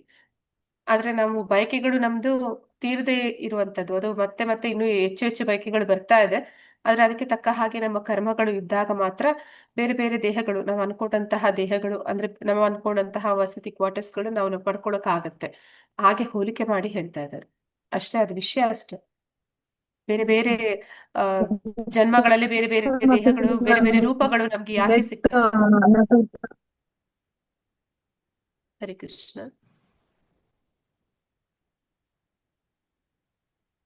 ಕೃಷ್ಣ ಮಾತಾಜಿ, ಆಗ್ಲೇ ಕರೆಂಟ್ ಹೋಯ್ತು ಮಾತಾಜಿ. ವೈಫೈ ಕನೆಕ್ಟ್ ಸ್ವಲ್ಪ ನೆಟ್ವರ್ಕ್ ಟೈಮ್ ಆಯ್ತು. ನಾನು ಈಗ ಬರ್ಕೊಂಡಿದ್ದೆ, ಅದು ಸರಿ ನಾನು ನೋಡಿಲ್ಲ ಮಾತಾಜಿ. ಅಂದ್ರೆ ವಸತಿ ಕ್ವಾರ್ಟರ್ಸ್ ಅಂತ ಮನೇನ ಕೇಳಿಸ್ತಾ ಇದೆ ಮಾತಾಜಿ? ಹರೇ ಕೃಷ್ಣ. ಬಿಟ್ಟು ಬಿಟ್ಟು ಕೇಳ್ತಿದೆ ಹತ್ತಿರ ಬಂದು ಹೇಳಿ ಮಾತಾಜಿ. ಶಿವಗಂಗಾ ಮಾತಾಜಿ ಸ್ವಲ್ಪ ಹತ್ತಿರ ಬಂದು ಹೇಳಿ. ಕೇಳಿಸ್ತಾ ಇಲ್ಲ ಮಾತಾಜಿ? ಸ್ವಲ್ಪ ಹತ್ತಿರ ಕೇಳಿಸ್ತಾ ಇಲ್ಲ ಮಾತಾಜಿ? ಕೇಳಿಸ್ತಾ ಇದೆ, ಸ್ಪಷ್ಟವಾಗಿ ಕೇಳಿದ್ರೆ ಅಷ್ಟೇ. ಅಂದ್ರೆ ಇಲ್ಲಿ ಕರೆಂಟ್ ಹೋಯ್ತು, ನೆಟ್ ಪ್ರಾಬ್ಲಮ್ ಆಗ್ತಾ ಇದೆ. ಸರಿ ಮಾತಾಜಿ. ಹೇಳಿ ಮಾತಾಜಿ. ಕೇಳಿಸ್ತಾ ಇದೆ ಮಾತಾಜಿ? ಹಾ ಕೇಳ್ತಿದೆ.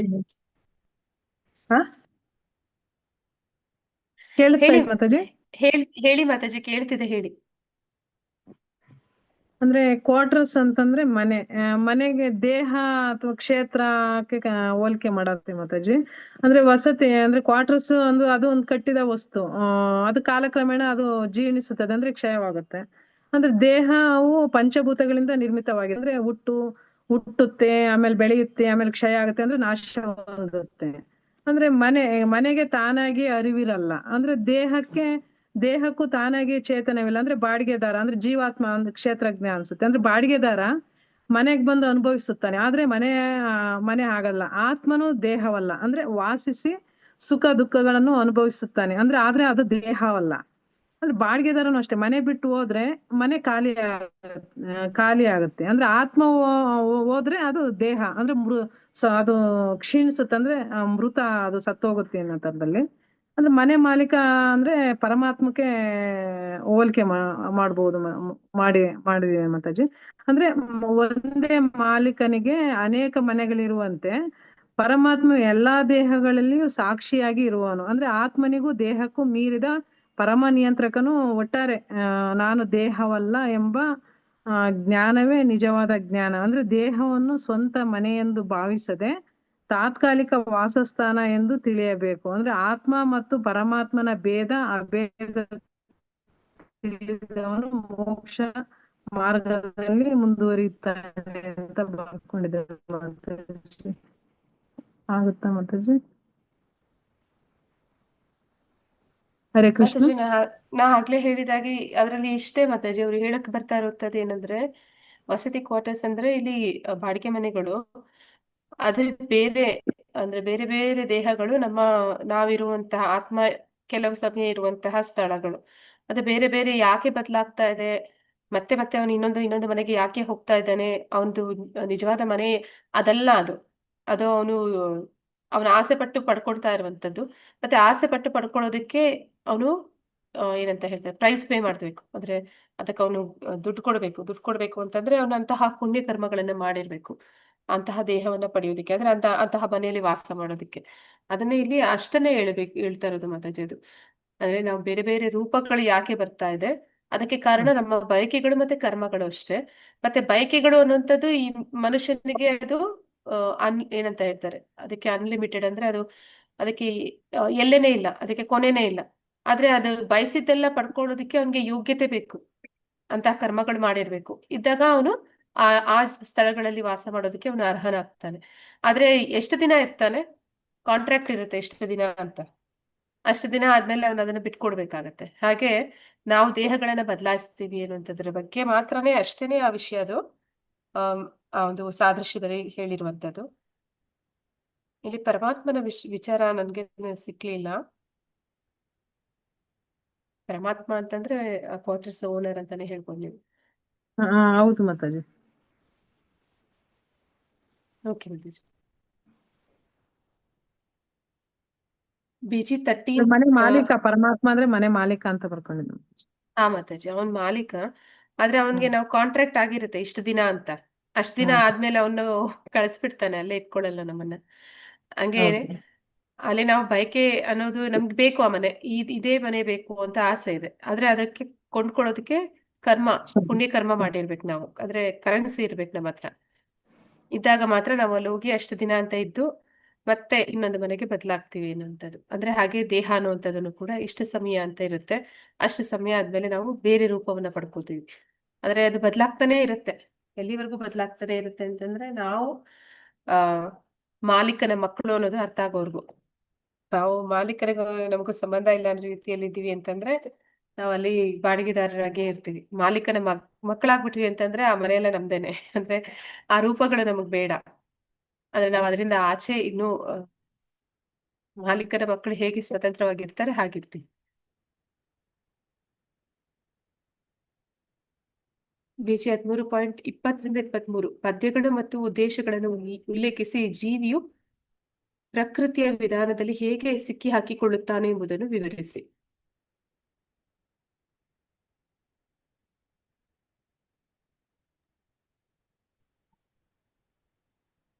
ಹರೇ ಕೃಷ್ಣ ಮಾತಾಜಿ. ಮಾತಾಜಿ.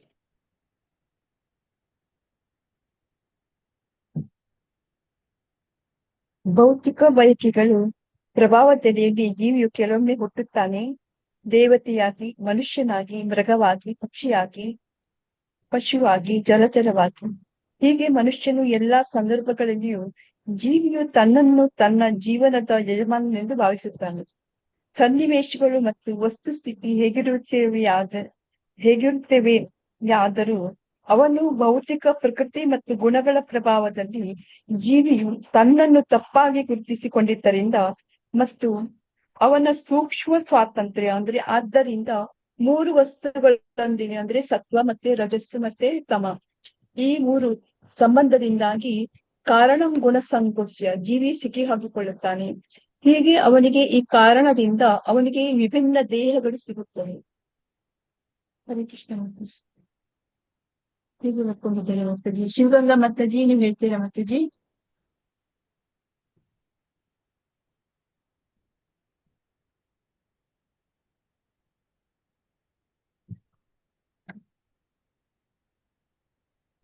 ಮಹಾಭಾವ ಪ್ರಭುಜಿ ಹೇಳಿ, ಎಲ್ಲರೂ ಹೇಳಿ. ಹರೇ ಕೃಷ್ಣ. ಎಲ್ಲರೂ ಪ್ರಯತ್ನ ಮಾಡಿ, ಅಂದ್ರೆ ಎಲ್ಲರೂ ಪ್ರಿಪೇರ್ ಆಗ್ಬೇಕಲ್ವಾ? ಹರೇ ಕೃಷ್ಣ. ಹೌದು, ಅದೇ ಅವರೆಲ್ಲ ಹೇಳಿದ್ದೇನೆ, ಅವರಿಗೆಲ್ಲ ಬರುತ್ತೆ ಹೇಳಿ. ಮುದ್ದುಮಣಿ ಮಾತಾಜಿ, ಹರೇ ಕೃಷ್ಣ.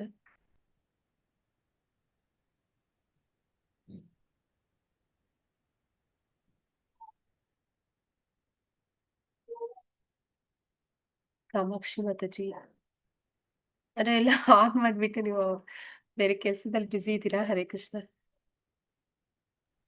ಹರೇ ಕೃಷ್ಣ ಮಾತಾಜಿ. ಹಾ ಮಾತಾಜಿ, ಇದು ನಾನ್ ಬರ್ಕೊಂಡಿರೋದು ಹೇಳ್ತೀನಿ ಮಾತಾಜಿ. ಹೇಳಿ ಮಾತಾಜಿ. ಇದು ಪ್ರಕೃತಿ ಮತ್ತು ಪುರುಷ ಶಾಶ್ವತ ಎಂದು ಇಲ್ಲಿ ಶ್ರೀಕೃಷ್ಣ ಹೇಳುತ್ತಾನೆ. ಇಲ್ಲಿ ಜೀವಿಯು ಪ್ರಕೃತಿಯ ಗುಣಗಳನ್ನು ಅನುಭವಿಸಲು ಬಯಸುತ್ತಾನೆ.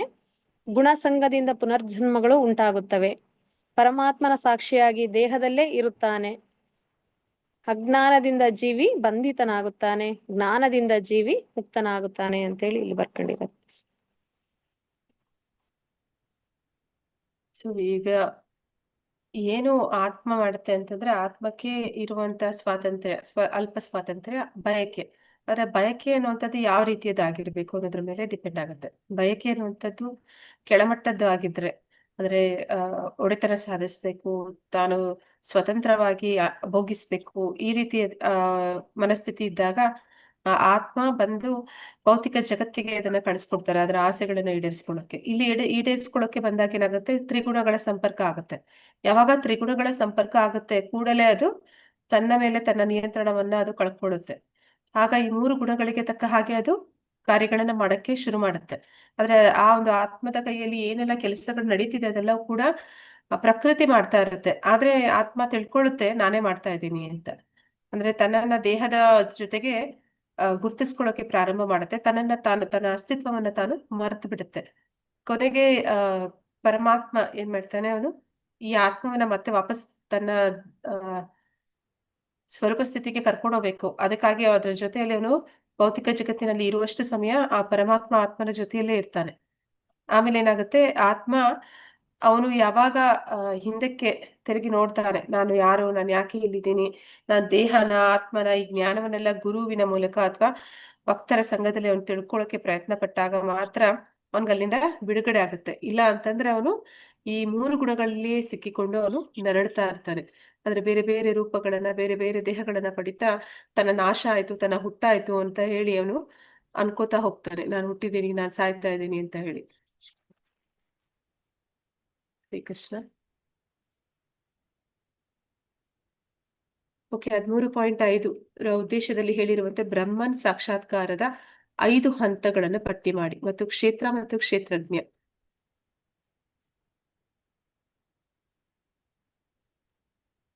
ಹರೇ ಕೃಷ್ಣ.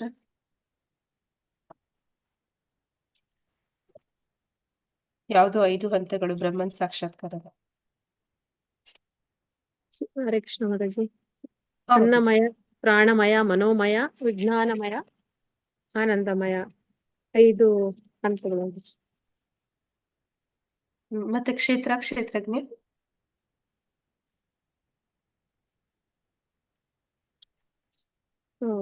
ಆನಂದಮಯದಲ್ಲೇ ಬರುತ್ತೆ ಮಾತಾಜಿ. ಕ್ಷೇತ್ರಜ್ಞ ಅಂದ್ರೆ ಪರಮಾತ್ಮನೊಂದಿಗೆ ಸಂಬಂಧ ಹೆಂಗಿರುತ್ತೆ, ಜೀವಾತ್ಮನಿಗೂ ಪರಮಾತ್ಮನಿಗೂ ಯಾವ ತರ ಸಂಬಂಧ ಇರುತ್ತೆ ಅಂತೇಳಿ ಆನಂದಮಯದ್ರಲ್ಲೇ ಬರುತ್ತೆ.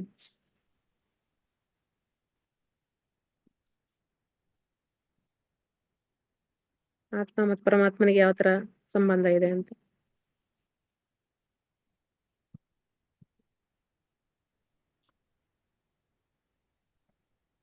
ಮಾತಾಜಿ ಹಾ ಮಾತಾಜಿ. ಮಾತಾಜಿ ಅನ್ನಮಯ ಅಂತ ಅಂದ್ರೆ ಅನ್ನಮಯ, ಪ್ರಾಣಮಯ ಮತ್ತೆ ಜ್ಞಾನಮಯ, ವಿಜ್ಞಾನಮಯ. ಇದ್ರೊಳಗೆ ಇದರ ವಿವರಣೆ ಕೊಟ್ಟಿದ್ದೇನೆ. ಪ್ರಜ್ಞೆ ಎಂದರೆ ಅಂದ್ರೆ ಅನ್ನಮಯ ಅಂದ್ರೆ ಪ್ರಜ್ಞೆ, ಅಂದ್ರೆ ತಿನ್ನುವುದರ ಬಗ್ಗೆ ಮಾತ್ರ ನನಗೆ ಆಹಾರ ಸಿಗ್ತಿದೆ, ನಾನು ಸಂತೋಷವಾಗಿ ಇರುತ್ತೇನೆ. ಆಹಾರವು ಸಾಕ್ಷಾತ್ಕಾರದ ಪರಮ ವಸ್ತುವಾಗಿದೆ. ಉದಾಹರಣೆ, ಪ್ರಜ್ಞೆ ಚಿಕ್ಕ ಮಗು, ಇದು ಭೌತಿಕ ಗುಣ ಸಾಕ್ಷಾತ್ಕಾರ. ಅಂದ್ರೆ ಚಿಕ್ಕ ಮಗುಗೆ ಅದು ಗೊತ್ತಿರಲ್ಲ, ಆದ್ರೂ ಅದು ಬಾಯಿ ಅಂದ್ರೆ ತಾಯಿಯ ಇದು ಎದೆ ಹಾಕಿದ ತಕ್ಷಣ ಬಾಯಿಗೆ ಹಾಕತ್ತೆ. ಹಾಗೆ ಅಂದ್ರೆ ಇದು ಭೌತಿಕದಿಂದ ಸಾಕ್ಷಾತ್ಕಾರ. ದೇಹವೇ ಆತ್ಮ ಹೇಳುವಂತದ್ದು ಸಾಕ್ಷಾತ್ಕಾರವಾಗತ್ತೆ. ಪ್ರಾಣಮಯ, ನಾನು ಬದುಕುತ್ತಿದ್ದೇನೆ ಹೇಳುವಂತ ಸಾಕ್ಷಾತ್ಕಾರ ಆಗತ್ತೆ. ನಾನು ಉಸಿರಾಡುತ್ತಿದ್ದೇನೆ, ಇದನ್ನ ಅರಿವುದು, ಪ್ರಾಣಶಕ್ತಿಯ ಅರಿವು. ಜ್ಞಾನಮಯ, ಚಿಂತನೆ, ಭಾವನೆ ಮತ್ತು ಇಚ್ಛೆಯ ಹಂತದವರೆಗೆ ಸಾಕ್ಷಾತ್ಕಾರ. ಈ ಹಂತದಲ್ಲಿ ಜ್ಞಾನವಾಗುತ್ತದೆ. ಮತ್ತು ಭೌತಿಕ 3 ವಿಧಾನಗಳ ಬಗ್ಗೆ ತಿಳಿದುಕೊಳ್ಳುವುದು, ಪ್ರಕೃತಿಯ ಬಗ್ಗೆ ತಿಳಿದುಕೊಳ್ಳುವುದು. ವಿಜ್ಞಾನಮಯ, ನಾನು ಈ ದೇಹವಲ್ಲ, ನಾನು ಆತ್ಮ ಎಂಬ ನಿಜವಾದ ಜ್ಞಾನದ ಅರಿವು. ಅಂದ್ರೆ ವಿಜ್ಞಾನಮಯದಲ್ಲಿ ಇದು ಅರಿವಾಗತ್ತೆ. ಆನಂದಮಯ ಅಂದ್ರೆ ಸಾಕ್ಷಾತ್ಕಾರದ ಪರಮ ಹಂತ, ಅಂದ್ರೆ ಕೃಷ್ಣ ಪ್ರಜ್ಞೆ. ಈ ಹಂತದಲ್ಲಿ ಒಬ್ಬ ವ್ಯಕ್ತಿಯು ಆಧ್ಯಾತ್ಮಿಕ ಸಂತೋಷವನ್ನು ಅನುಭವಿಸುತ್ತಾನೆ. ಅಂದ್ರೆ ಈ ಜೀವಿಯ ಈ 5 ವಿವಿಧಗಳ ಮೇಲಿನ ಸಂಬಂಧ ಈ ರೀತಿ ಅಂದ್ರೆ ಕೆಳಗೆ ಹೇಳ್ತೇನೆ. ಸ್ಥೂಲ ಶರೀರ ಅನ್ನಮಯ ಮತ್ತೆ ಪ್ರಾಣಮಯ, ಅಂದ್ರೆ ಈ ಶರೀರಕ್ಕೆ ಅದು ಹೇಗೆ ಅನ್ವಯವಾಗುತ್ತೆ ಹೇಳುವಂಥದ್ದು. ಮತ್ತೆ ಸೂಕ್ಷ್ಮ ಶರೀರ ಅಂದ್ರೆ ಜ್ಞಾನಮಯ, ಕ್ಷೇತ್ರಜ್ಞವು ಇವುಗಳನ್ನ ಒಳಗೊಂಡಿದೆ. ಮತ್ತೆ ವೈಯಕ್ತಿಕ ಆತ್ಮ ಅಂದ್ರೆ ವಿಜ್ಞಾನಮಯ, ಮತ್ತೆ ಪರಮಾತ್ಮ ಅಂದ್ರೆ ಆನಂದಮಯ ಅಂತ ಬರ್ಕೊಂಡಿದ್ದಾರೆ ಮಾತಾಜಿ. ಸರಿನಾ ಮಾತಾಜಿ?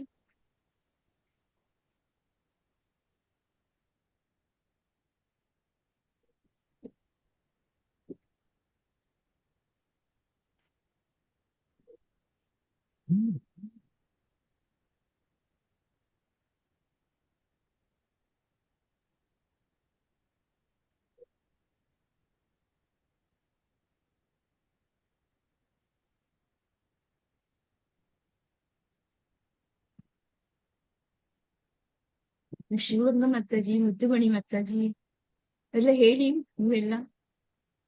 ಮಹಾಭಾವ ಪ್ರಭುಜಿ ರತ್ನಮ್ಮ ನೀವೇನ್ ಮಾತಾಜಿ, ಹರೇ ಬರ್ಕೊಂಡಿದ್ರೆ ಕೃಷ್ಣ. ಅದನ್ನ ಹೇಳಿ ಅಲ್ಲ. ಮಾತಾಜಿ ನಾನು ಬರ್ಕೊಂಡಿದ್ದು ಆಫೀಸ್ ಎಲ್ಲ ಬಿಟ್ಟು ಬಂದ್ಬಿಟ್ಟಿದ್ದೀನಿ. ತರೋದೆ ಮರ್ತ್ಬಿಟ್ಟೆ.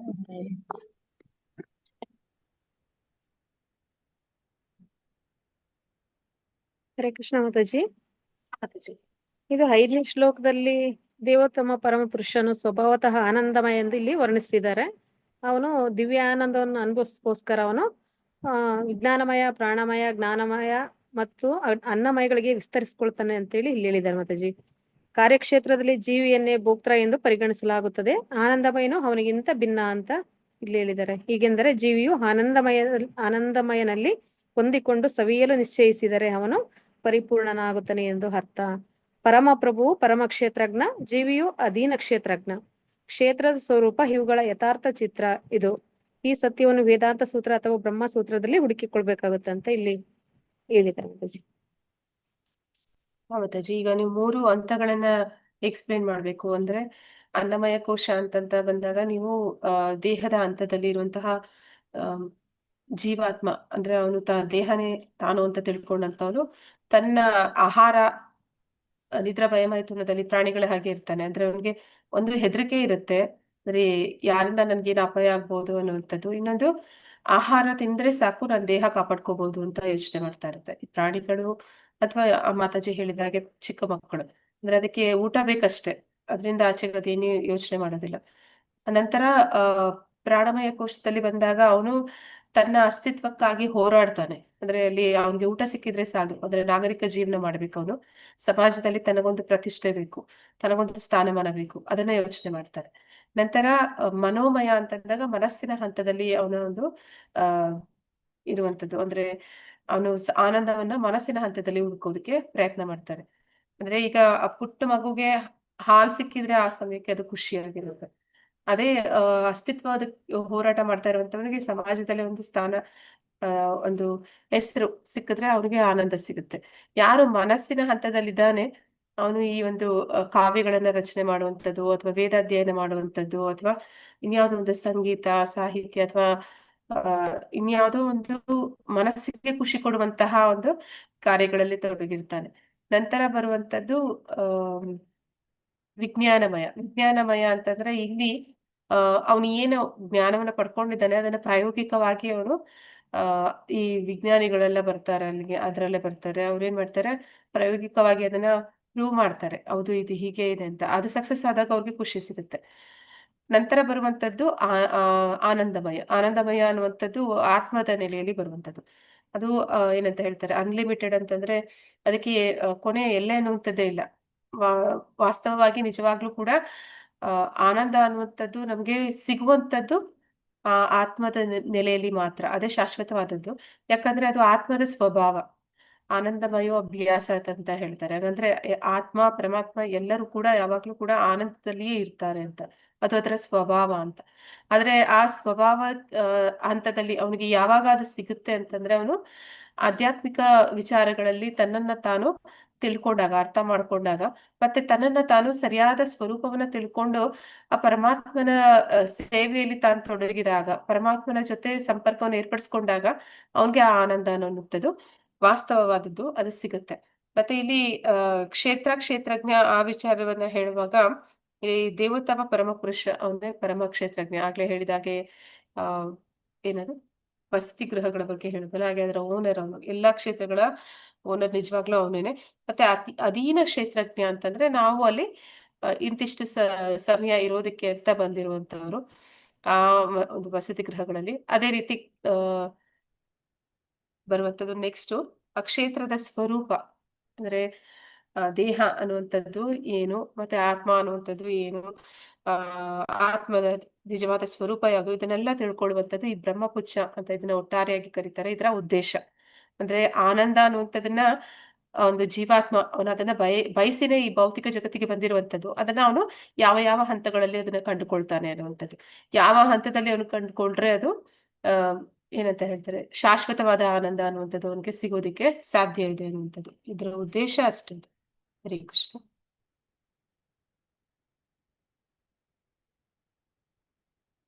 ಭಗವದ್ಗೀತೆ 12 ಮತ್ತು 13 ಅಧ್ಯಾಯಗಳ ನಡುವಿನ ಸಂಬಂಧವನ್ನು ಸಂಕ್ಷಿಪ್ತವಾಗಿ ವಿವರಿಸಿ.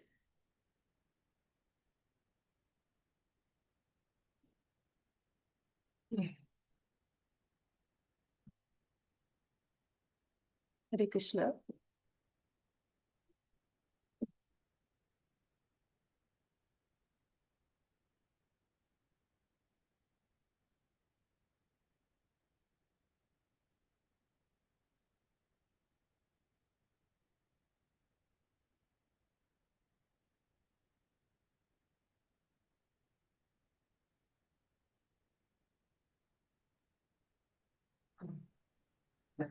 ಹರೇ ಕೃಷ್ಣ ಮಾತಾಜಿ. ಹಾ ಮಾತಾಜಿ.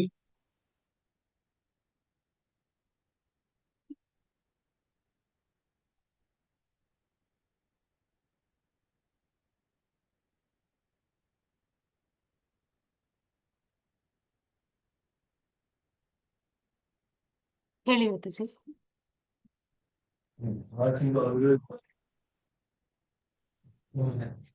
ಪ್ರಶ್ನೆ ಏನು ಮಾತಾಜಿ? 12 ಅಧ್ಯಾಯ 12 ಮತ್ತು ಹಾ ಮಾತಾಜಿ ಹೇಳ್ತೇನೆ. 12ನೇ ಅಧ್ಯಾಯದಲ್ಲಿ ಭಗವಂತನು 7ರಿಂದ 12 ಶ್ಲೋಕದವರೆಗೆ ಹಂತ ಹಂತವಾಗಿ ಸುಲಭವಾಗಿ ಸರಳವಾಗಿ ಭಕ್ತಿಯನ್ನು ಮಾಡಲು ಸೂಚಿಸುತ್ತಾನೆ, ಅವಕಾಶವನ್ನು ಕೊಡುತ್ತಾನೆ. ಮನಸ್ಸನ್ನು ಭಗವಂತನಲ್ಲಿ ಕೇಂದ್ರೀಕರಿಸುವುದು ಮತ್ತೆ ಬುದ್ಧಿಯಿಂದ ಭಗವಂತನನ್ನು ಅರಿತು ಭಕ್ತಿಯನ್ನು ಮಾಡುವುದು. ಕರ್ಮವನ್ನು ಮಾಡಿ ಭಗವಂತನನ್ನು ಅರಿಯುವುದರಿಂದ ಕರ್ಮದ ಫಲದ ಅಪೇಕ್ಷೆ ಬಿಡುವುದು, ಭಗವಂತನಿಗೆ ಅರ್ಪಿಸುವುದು. ಮಂದಿರಕ್ಕೆ ಹೋಗಿ ದೇವರಿಗಾಗಿ ಮಾಲೆಯನ್ನು ರಚಿಸುವುದು, ಮತ್ತೆ ಆಹಾರವನ್ನು ತಯಾರಿಸುವುದು, ಅಲಂಕಾರ ಮಾಡಿ ನೋಡಿ ತೃಪ್ತಿಯನ್ನು ಪಡುವುದು, ಮತ್ತೆ ಸ್ವಚ್ಛತಾ ಕಾರ್ಯಕ್ರಮದಲ್ಲಿ ಭಾಗವಹಿಸುವುದು, ಮತ್ತೆ ಹಣದ ಸಹಾಯ ಮಾಡುವುದು, ಅಂದ್ರೆ ಮಂದಿರವನ್ನ ರಚಿಸಲು ಹಣದ ಸಹಾಯವನ್ನ ಮಾಡುವಂತದ್ದು, ಪ್ರಚಾರ ಕಾರ್ಯವನ್ನ ಮಾಡುವಂತದ್ದು, ಸಹಾಯ ಮಾಡುವುದು, ಜ್ಞಾನದಿಂದ ಭಕ್ತಿಯನ್ನು ಮಾಡು. ಅಂದ್ರೆ ಹಣ ಇಲ್ಲದಿದ್ದರೆ ಯಾರು ಪ್ರಚಾರ ಮಾಡ್ತಾರೋ, ಪುಸ್ತಕವನ್ನು ವಿತರಣೆ ಮಾಡ್ತಾರೋ ಅವರಿಗೆ ಸಹಾಯವನ್ನ ಮಾಡುವಂತದ್ದು. ಹಣ ಇಲ್ಲ ನಮ್ಮ ಹತ್ರ, ಅಂದ್ರೆ ನನ್ನ ಹತ್ರ ಹಣ ಇಲ್ಲ, ನಾ ಏನ್ ಮಾಡ್ಬೇಕು ಅಂದ್ರೆ ಪುಸ್ತಕ ಯಾರು ವಿತರಣೆ ಮಾಡ್ತಾರೋ ಅವರಿಗೆ ಸಹಾಯ, ಅಂದ್ರೆ ಆ ಪುಸ್ತಕವನ್ನು ನಾವು ಹಿಡ್ಕೊಳ್ಬಹುದು. ಅವರಿಗೆ ಯಾರು ಅವರು ಪ್ರಚಾರವನ್ನ ಮಾಡುವಂತಹವರಿಗೆ ಅದು ಒಂದು ಸಹಾಯವಾಗತ್ತೆ. ಪುಸ್ತಕ ಹಿಡ್ಕೊಂಡ್ರೆ ಅದು ಒಂದು ಸಹಾಯ ಆಗತ್ತೆ. ಅಂದ್ರೆ ಹೀಗೆ ಎಲ್ಲ ರೀತಿಯಿಂದ ಇದು ಮಾಡುವುದು. ಮತ್ತೆ ಜ್ಞಾನದಿಂದ ಭಕ್ತಿಯನ್ನು ಮಾಡುವುದು. ಜ್ಞಾನಕ್ಕಿಂತ ನಿಷ್ಕಾಮ ಭಕ್ತಿ ಶ್ರೇಷ್ಠ ಎನ್ನುವುದನ್ನು ಸೂಚಿಸುತ್ತದೆ. ಇನ್ನು 13ನೇ ಅಧ್ಯಾಯದಲ್ಲಿ ಭಗವಂತನು ಭರವಸೆಯನ್ನು ನೀಡುತ್ತಾನೆ. ಅಗತ್ಯವಾದ ತಾತ್ವಿಕ ಜ್ಞಾನವನ್ನು ಪಡೆದು ಪೂರೈಸುತ್ತಾನೆ. ಜ್ಞಾನವನ್ನು ತಿಳಿದು ಭಕ್ತಿಯನ್ನು ತುತ್ತ ತುದಿಯ ಏರುವುದು, ತಲುಪುವುದು ಹೇಗೆ ಹೇಳುವಂತದ್ದನ್ನ, ಮತ್ತೆ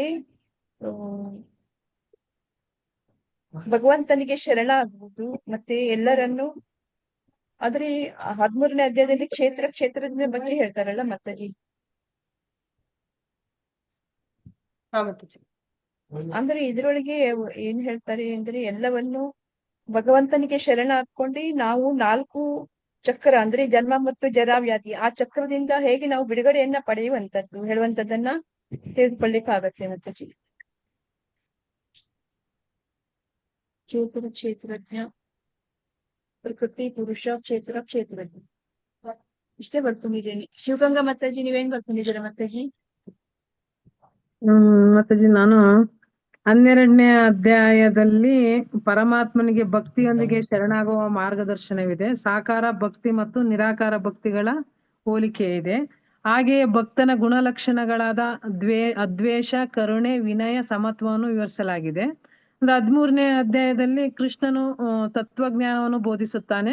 ಕ್ಷೇತ್ರ ಮತ್ತು ಕ್ಷೇತ್ರಜ್ಞ ಇವುಗಳ ನಡುವಿನ ವ್ಯತ್ಯಾಸವನ್ನು ವಿವರಿಸಲಾಗಿದೆ. ಜ್ಞಾನ ಎಂದರೇನು, ಜ್ಞಾನದ ಅಂಶಗಳು, ಜ್ಞೇಯವಾದ ಪರಬ್ರಹ್ಮನ ಸ್ವರೂಪವನ್ನು ಸ್ಪಷ್ಟವಾಗಿಸುತ್ತದೆ. ಅಂದ್ರೆ ಆತ್ಮಜ್ಞಾನದಿಂದ ಮುಕ್ತಿ ಪಡೆಯಬಹುದು. ಒಟ್ಟಾರೆ 12ನೇ ಅಧ್ಯಾಯದ ಶುದ್ಧ ಭಕ್ತಿಯು 13ನೇ ಅಧ್ಯಾಯದಲ್ಲಿ ಬೋಧಿಸಲಾದ ನಿಜವಾದ ಜ್ಞಾನಕ್ಕೆ ದಾರಿ ಮಾಡಿಕೊಡುತ್ತದೆ. ಮತ್ತೆ ಶುದ್ಧ ಭಕ್ತಿಯಿಂದ ಮನಸ್ಸು ಶುದ್ಧವಾಗಿ ಕ್ಷೇತ್ರಜ್ಞನ ವಿವೇಕ ಸಾಧ್ಯವಾಗುತ್ತದೆ. 12ನೇ ಅಧ್ಯಾಯದಲ್ಲಿ ಹೇಗೆ ಬದುಕಬೇಕು ಮತ್ತು 13ನೇ ಅಧ್ಯಾಯದಲ್ಲಿ ನಾವು ಯಾರು ಎಂಬ ಸತ್ಯದ ಅರಿವಾಗುತ್ತದೆ. ಇವೆರಡು ಸೇರಿದಾಗ ಆತ್ಮೋನ್ನತಿಯ ಮಾರ್ಗ ದೊರೆಯುತ್ತದೆ. ಇಷ್ಟು ಬರ್ಕೊಂಡಿದ್ದೆ ಮಾತಾಜಿ.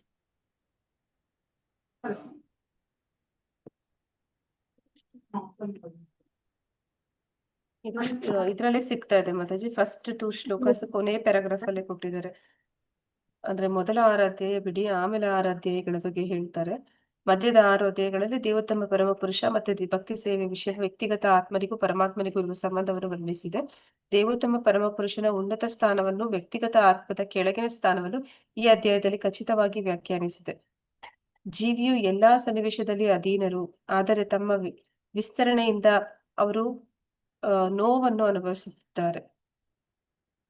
ವಿಸ್ಮರಣೆಯಿಂದ ಅವರು ನೋವನ್ನು ಅನುಭವಿಸುತ್ತಿದ್ದಾರೆ.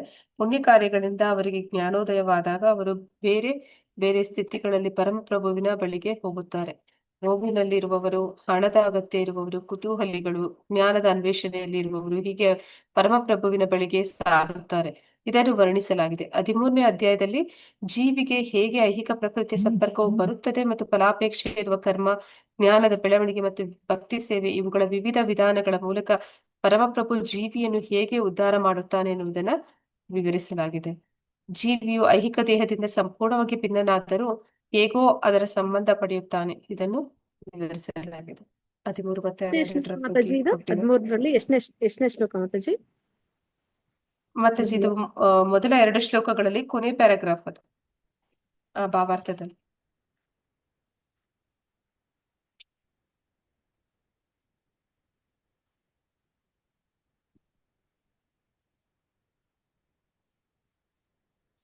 ಹನ್ನೆರಡರಲ್ಲೂ ಅಷ್ಟೇ ಮಾತಾಜಿ ಫಸ್ಟ್ನೇ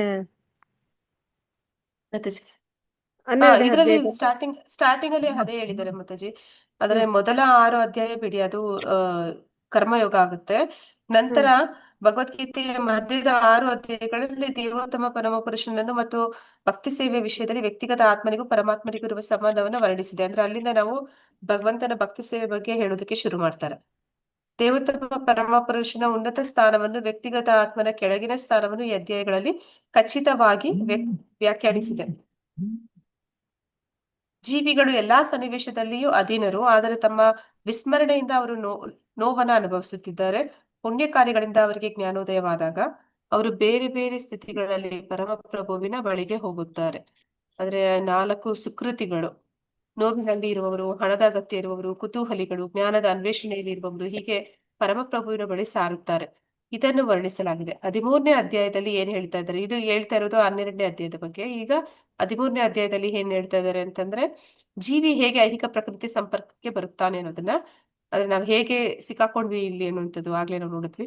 ಮತ್ತೆ ಫಲಾಪೇಕ್ಷೆಯಲ್ಲಿ ಇರುವ ಕರ್ಮ, ಜ್ಞಾನದ ಬೆಳವಣಿಗೆ ಮತ್ತು ಭಕ್ತಿ ಸೇವೆ, ಇವುಗಳ ವಿವಿಧ ವಿಧಾನಗಳ ಮೂಲಕ ಪರಮಪ್ರಭು ಜೀವಿಯನ್ನು ಹೇಗೆ ಉದ್ಧಾರ ಮಾಡುತ್ತಾನೆ ಎನ್ನುವುದನ್ನು ವಿವರಿಸಿದೆ. ಫಲಾಪೇಕ್ಷೆ ಇರುವ ಕರ್ಮ ಅಂದ್ರೆ ನಾವು ಕರ್ಮಕಾಂಡಿಗಳು. ಯಾವಾಗ ಏನಂತ ಹೇಳ್ತಾರೆ, ಫಲಾಪೇಕ್ಷೆ ಇರುವ ಕರ್ಮಗಳನ್ನ ನಾವು ತ್ಯಾಗ ಮಾಡಿ ಭಕ್ತಿ ಸೇವೆಗಳನ್ನ ಮಾಡ್ತೀವಿ. ಆ ಮೂಲಕ ನಾವು ಈ ಬಂಧನದಿಂದ ಬಿಡುಗಡೆಯನ್ನ ಪಡಿತೀವಿ. ಜೀವಿ ಐಹಿಕ ದೇಹದಿಂದ ಸಂಪೂರ್ಣವಾಗಿ ಭಿನ್ನನಾದರೂ ಹೇಗೋ ಅದರ ಸಂಬಂಧ ಪಡೆಯುತ್ತಾನೆ.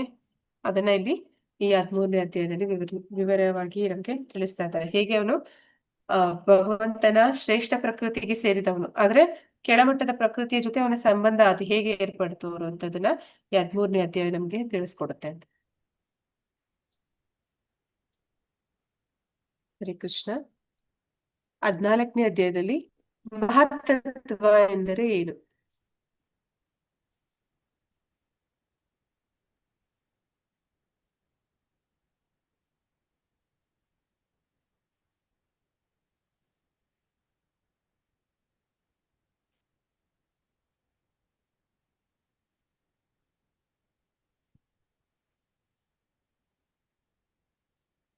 ಹರೇ ಕೃಷ್ಣ.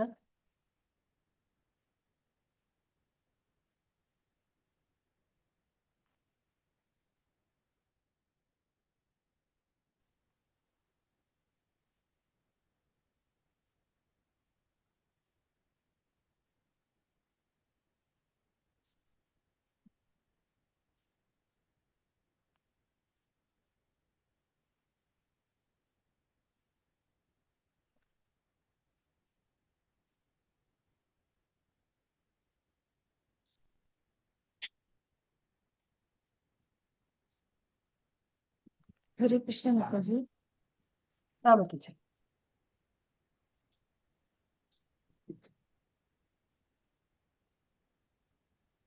ಮಹತ್ತತ್ವವೆಂದರೆ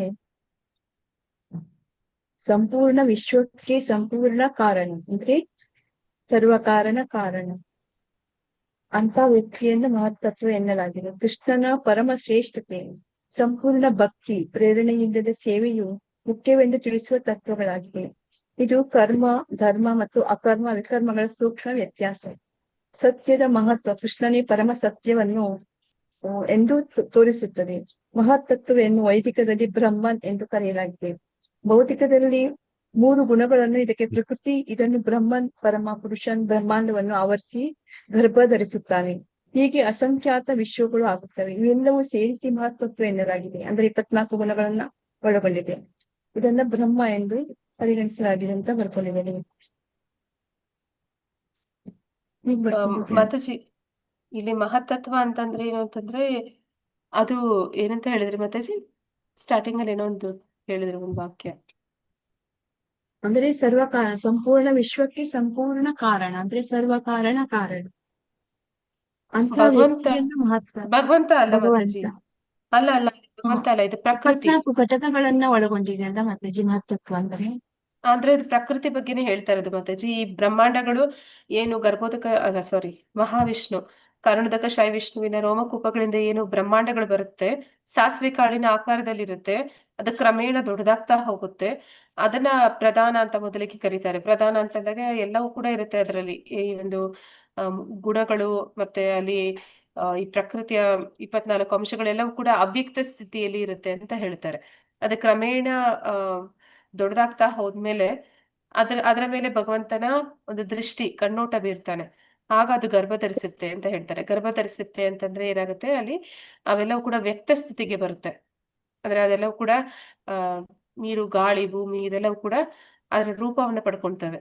ಆ ಒಂದು ಏನಿದೆ ಪ್ರಕೃತಿ ಅದು ಈಗ ಸಿದ್ಧ ಆಗಿದೆ. ಜೀವಿಗಳು ಅಲ್ಲಿ ಆ ಏನಂತ ಹೇಳಿದ್ರೆ ರೂಪಗಳನ್ನ ಪಡ್ಕೊಳ್ಳೋಕೆ, ದೇಹಗಳನ್ನ ಪಡ್ಕೊಳ್ಳೋಕೆ ಅದು ಸಿದ್ಧ ಸ್ಥಿತಿಗೆ ಬರುತ್ತೆ. ಅದನ್ನ ಮಹತ್ತತ್ವ ಅಂತ ಕರೀತಾರೆ.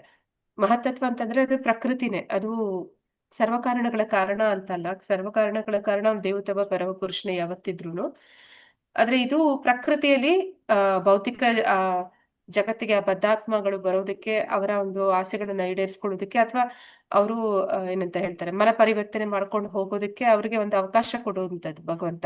ಅದಕ್ಕೆ ಆ ಒಂದು ಬ್ರಹ್ಮಾಂಡಗಳು ಅದು ಆ ಏನಂತ ಹೇಳ್ತಾರೆ ರೆಡಿ ಟು ಮೂವ್ ಅಂತಾರಲ್ಲ, ಹಾಗೆ ಅದು ಸುಸ್ಥಿತಿಗೆ ಬಂದಿದೆ, ರೆಡಿ ಇದೆ. ಈಗ ಅಲ್ಲಿ ಜೀವಾತ್ಮಗಳನ್ನ ಕಳಿಸೋದಕ್ಕೆ ಆ ಜಾಗ ಅದು ಸರಿಯಾದ ಒಂದು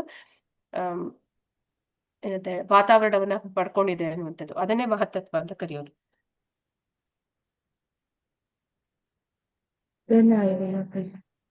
ಅಂದ್ರೆ ಸರ್ ಎಲ್ಲ ಚೇಂಜ್ ಮಾಡ್ಬಿಟ್ಟೆ, ನಾನು ಬರ್ದಿದ್ದಷ್ಟು ಚೇಂಜ್ ಮಾಡ್ಬೇಕಲ್ಲ ಮಾತಾಜಿ? ಓಕೆ, ಈಗ ನೀವು ಹೇಳಿದ್ದನ್ನ ಮಾತಾಜಿ, ಸರಿ ಸರಿ madam. ಬೇರೆ ಯಾರಾದ್ರೂ ಪ್ರಯತ್ನ ಪಡಿ. ಹರೇ ಕೃಷ್ಣ. ಮತ್ತೆ ಅವರೆಲ್ಲ ಬರ್ಕೊಂಡಿದ್ದಾರೆ, ಯಾಕೆ ಹೇಳಲ್ಲ ಅಂತ ಗೊತ್ತಿಲ್ಲ. ಹರೇ ಕೃಷ್ಣ ಮಾತಾಜಿ. ಹೇಳಿಲ್ಲ ಅಂದ್ರೆ ನನಗೆ ಹಾ ಮಾತಾಜಿ. ಅದ್ ನಾನು ಬರ್ಕೊಂಡಿರೋದು ಹೇಳ್ತೀನಿ ಮಾತಾಜಿ. ಹಾ ಮಾತಾಜಿ. ಮಹತ್ತತ್ವ ಎಂದರೆ ಭೌತಿಕ ಸ್ಮೃತಿಯ ಮೂಲ ಸ್ಥಿತಿ. ಇದು ಪ್ರಕೃತಿಯ ಪ್ರಥಮ ವಿಕಾಸವಾಗಿದೆ. ಇಲ್ಲಿ ಸಮಸ್ತ ಗುಣಗಳು ಇದರಲ್ಲಿ ಅಡಗಿಕೊಂಡಿವೆ. ಮತ್ತೆ ಜೀವಿಗಳು ತಮ್ಮ ತಮ್ಮ ಕರ್ಮಗಳೊಂದಿಗೆ ಮಹತ್ತತ್ವದಲ್ಲಿ ಬೀಜ ರೂಪದಲ್ಲಿ ನೆಲೆಸಿರುತ್ತಾರೆ. ಮತ್ತೆ ಭಗವಂತ ಜೀವಿಗೆ ಗರ್ಭದಾನ ಮಾಡಿ ಐಹಿಕ ಜಗತ್ತಿನಲ್ಲಿ 24 ಘಟಕಾಂಶಗಳಿಂದ ಕೂಡಿದಂತಹ ಜಡಾ ಶರೀರದಲ್ಲಿ ಪರಮಾತ್ಮನಾಗಿ ಇಲ್ಲಿ ನೆಲೆಸಿರುತ್ತಾನೆ ಅಂತೇಳಿ ಬರ್ಕೊಂಡಿದ್ದೀನಿ. ಪರಮಾತ್ಮ ಅಲ್ಲಿ ನೆಲೆಸ್ತಾನೆ ಅಂತ ಹೇಳ್ತಾ ಇದ್ದೀರಾ ಮಾತಾಜಿ, ದೇಹದಲ್ಲಿ.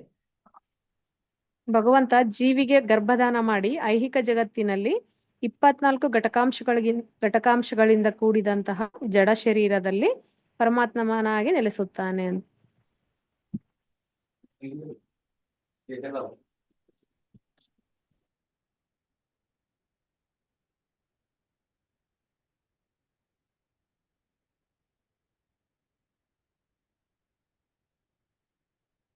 ಇಲ್ಲಿ ಕ್ಲಿಯರ್ ಆಗಿ ಕೊಟ್ಟಿದ್ದಾರೆ ನೋಡಿ ಮಾತಾಜಿ. ಭಾವಾರ್ಥದಲ್ಲಿ ಮೊದಲನೇ ಪ್ಯಾರಾಗ್ರಾಫ್ ಅಲ್ಲಿ ಇದೆ. ಏನಂತ ಹೇಳ್ತಾ ಇದ್ದಾರೆ, ಸಮಸ್ತ ವಿಶ್ವದ ಅಭಿವ್ಯಕ್ತಿಯ ಒಟ್ಟು ಕಾರಣ ಅಂದ್ರೆ ವಿಶ್ವದ ಅಭಿವ್ಯಕ್ತಿ ಅಂದ್ರೆ ಇಡೀ ಈ ಒಂದು ಭೌತಿಕ ಜಗತ್ತು ಏನಿದೆ ಅದರ ಒಟ್ಟು ಕಾರಣನ ಮಹತ್ತತ್ವ ಅಂತ ಕರೀತಾ ಇದ್ದಾರೆ. ಐಹಿಕ ಕಾರಣದ ಒಟ್ಟು ವಸ್ತುವನ್ನು ಕೆಲವೊಮ್ಮೆ ಬ್ರಹ್ಮನ್ ಎಂದು ಕರೆಯಲಾಗುತ್ತದೆ. ಮಹತ್ತತ್ವ ಬ್ರಹ್ಮನ್ ಎರಡು ಒಂದೇ ಅರ್ಥ. ಇದರಲ್ಲಿ ಗುಣತ್ರಯಗಳಿವೆ. ಗುಣತ್ರಯಗಳು ಅಂದ್ರೆ 3 ಗುಣಗಳು. ಮತ್ತೆ ಒಟ್ಟು ವಸ್ತು ಪರಮ ಪುರುಷನಿಂದ ಗರ್ಭವನ್ನು ಪಡೆಯುತ್ತದೆ. ಅಂದ್ರೆ ಈಗ ಭಗವಂತ ಆ ಜಾಗ ಅದು ಸಿದ್ಧ ಆಗಿದೆ, ಅಲ್ಲಿ ಅವನು ಜೀವಿಗಳನ್ನ ಇಡ್ತಾನೆ. ಹೀಗೆ ಅಸಂಖ್ಯಾತ ವಿಶ್ವಗಳು ಸಾಧ್ಯವಾಗುತ್ತವೆ. ಈ ಒಟ್ಟು ಐಹಿಕ ವಸ್ತು ಮತ್ತು ಮಹತ್ತತ್ವವನ್ನು ವೇದ ಸಾಹಿತ್ಯದಲ್ಲಿ ಬ್ರಹ್ಮನ್ ಎಂದು ವರ್ಣಿಸಲಾಗಿದೆ. ಈ ಬ್ರಹ್ಮಕ್ಕೆ ಪರಮಪುರುಷನು ಜೀವಿಗಳ ಬೀಜವನ್ನು ನೀಡಿ ಗರ್ಭದಾನ ಮಾಡುತ್ತಾನೆ. ಆದ್ರೆ ಇಲ್ಲಿ ಜೀವಿಗಳು ರಾಸಾಯನಿಕ ಕ್ರಿಯೆಯಿಂದ ಬಂತು ಅಂತ ವಿಜ್ಞಾನಿಗಳು ಏನ್ ಹೇಳ್ತಾರೆ ಅದು ಸತ್ಯ ಇಲ್ಲ. ವಾಸ್ತವದಲ್ಲಿ ಈ ಜೀವಿಗಳನ್ನ ತಂದು ಇಡ್ತಾ ಇರುವಂತದ್ದು, ಈ 84 ಲಕ್ಷ ವೈವಿಧ್ಯಗಳು ಏನ್ ಬರ್ತಾ ಇದೆ ಅದೆಲ್ಲ ಕೂಡ ಭಗವಂತನ ಒಂದು ಜೀವಿಗಳನ್ನ ಬೀಜ ರೂಪದಲ್ಲಿ ತಂದು ಇಡ್ತಾ ಇದ್ದಾನೆ. ಭೂಮಿ, ನೀರು, ಅಗ್ನಿ, ವಾಯು ಇವುಗಳಿಂದ ಪ್ರಾರಂಭಿಸಿ 24 ಘಟಕಾಂಶಗಳು ಎಲ್ಲವೂ ಐಹಿಕ ಶಕ್ತಿ. ಇದೆಲ್ಲವೂ ಕೂಡ ಪ್ರಕೃತಿನೇ ಆಗುತ್ತೆ. ಅವೆಲ್ಲವನ್ನು ಸೇರಿ ಮಹತ್ತತ್ವ ಅಥವಾ ಐಹಿಕ ಪ್ರಕೃತಿ ಅಂತ ಕರೀತಾ ಇದ್ದಾರೆ. 7ನೇ ಅಧ್ಯಾಯದಲ್ಲಿ ವಿವರಿಸಿದಂತೆ ಇದರಾಚೆ ಇದಕ್ಕಿಂತ ಶ್ರೇಷ್ಠವಾದ ಇನ್ನೊಂದು ಪ್ರಕೃತಿ ಇದೆ, ಅದು ಜೀವಿ. ಅಂದ್ರೆ ನಾವೆಲ್ಲರೂ ಕೂಡ ವಾಸ್ತವದಲ್ಲಿ ಶ್ರೇಷ್ಠ ಶಕ್ತಿ. ಈಗ ಮಹತ್ತತ್ವ ಅಂತ ಏನ್ ಹೇಳ್ತಾ ಇದ್ದಾರೆ ಅದು ಕೆಳಮಟ್ಟದ ಶಕ್ತಿ. ಅದು 7ನೇ ಅಧ್ಯಾಯದಲ್ಲಿ ಬರುವಂತಹ ಕೆಳಮಟ್ಟದ ಶಕ್ತಿ ಅಂದ್ರೆ ಅದು ಒಂದು ಪ್ರಕೃತಿ ಅಷ್ಟೇ. ಅಲ್ಲಿ ಭಗವಂತ ಆ ಜೀವಿಗಳನ್ನ ತಂದು ಇರಿಸುವಂತದ್ದು ಅಂತ. ಮತ್ತೆ ದೇವೋತ್ತಮ ಪರಮ ಪುರುಷ ಸಂಕಲ್ಪದಿಂದ ಐಹಿಕ ಪ್ರಕೃತಿಯಲ್ಲಿ ಶ್ರೇಷ್ಠ ಪ್ರಕೃತಿಯನ್ನ ಬೆರೆಸಲಾಗುತ್ತದೆ. ಇಲ್ಲಿ ಭಗವಂತನ ಸಂಕಲ್ಪ, ಅವನ ಸಂಕಲ್ಪದಿಂದ ಎಲ್ಲಾ ಜೀವಿಗಳು ಅಂದ್ರೆ ಈ ಪ್ರಳಯ ಕಾಲದಲ್ಲಿ ಏನಾಗ್ತಾರೆ, ಎಲ್ಲರೂ ಮಹಾವಿಷ್ಣುವಿನಲ್ಲಿ ಹೋಗಿ ಸೇರ್ಕೋತಾರೆ. ಅವರೆಲ್ಲರೂ ಕೂಡ ಯಾವಾಗ ಇನ್ನೊಂದು ಸೃಷ್ಟಿ ಆರಂಭ ಆಗುತ್ತೆ ಆಗ ಅವ್ರು ಏನ್ ಮಾಡ್ತಾರೆ, ಅವ್ಯಕ್ತ ಸ್ಥಿತಿಯಲ್ಲಿ ಇರುವಂತಹ ಜೀವಾತ್ಮಗಳು ಮತ್ತೆ ಅವ್ಯಕ್ತ ಸ್ಥಿತಿಯಲ್ಲಿ ಇದ್ದಂತದ್ದು ವ್ಯಕ್ತದ ರೂಪವನ್ನು ಪಡೆಯುತ್ತೆ ಒಂದು ಪ್ರಕೃತಿ, ಅದನ್ನ ಮಹತ್ತತ್ವ ಅಂತ ಕರೀತಾರೆ. ಆ ಮಹತ್ತತ್ವದ ಸ್ಟೇಜ್ ಅಲ್ಲಿ ಭಗವಂತ ಏನ್ ಮಾಡ್ತಾನೆ, ಆ ಜೀವಿಗಳನ್ನ ಮತ್ತೆ ಅವ್ರಿಗೆ ರೂಪಗಳನ್ನ ಕೊಡ್ತಾನೆ. ಅಂದ್ರೆ ಅವ್ರಿಗೆ ಆ ಒಂದು ಬ್ರಹ್ಮಾಂಡದಲ್ಲಿ ಅವರು ಬೆರೆಸ್ತಾನೆ. ಅದನ್ನ ಹೇಳ್ತಾ ಇದ್ದಾರೆ, ಸಂಕಲ್ಪದಿಂದ, ಭಗವಂತನ ಸಂಕಲ್ಪದಿಂದ ಐಹಿಕ ಪ್ರಕೃತಿಯಲ್ಲಿ ಶ್ರೇಷ್ಠ ಪ್ರಕೃತಿಯನ್ನು ಬೆರೆಸಲಾಗುತ್ತದೆ. ಅನಂತರ ಈ ಐಹಿಕ ಪ್ರಕೃತಿಯಿಂದ ಎಲ್ಲ ಜೀವಿಗಳು ಹುಟ್ಟುತ್ತಾರೆ.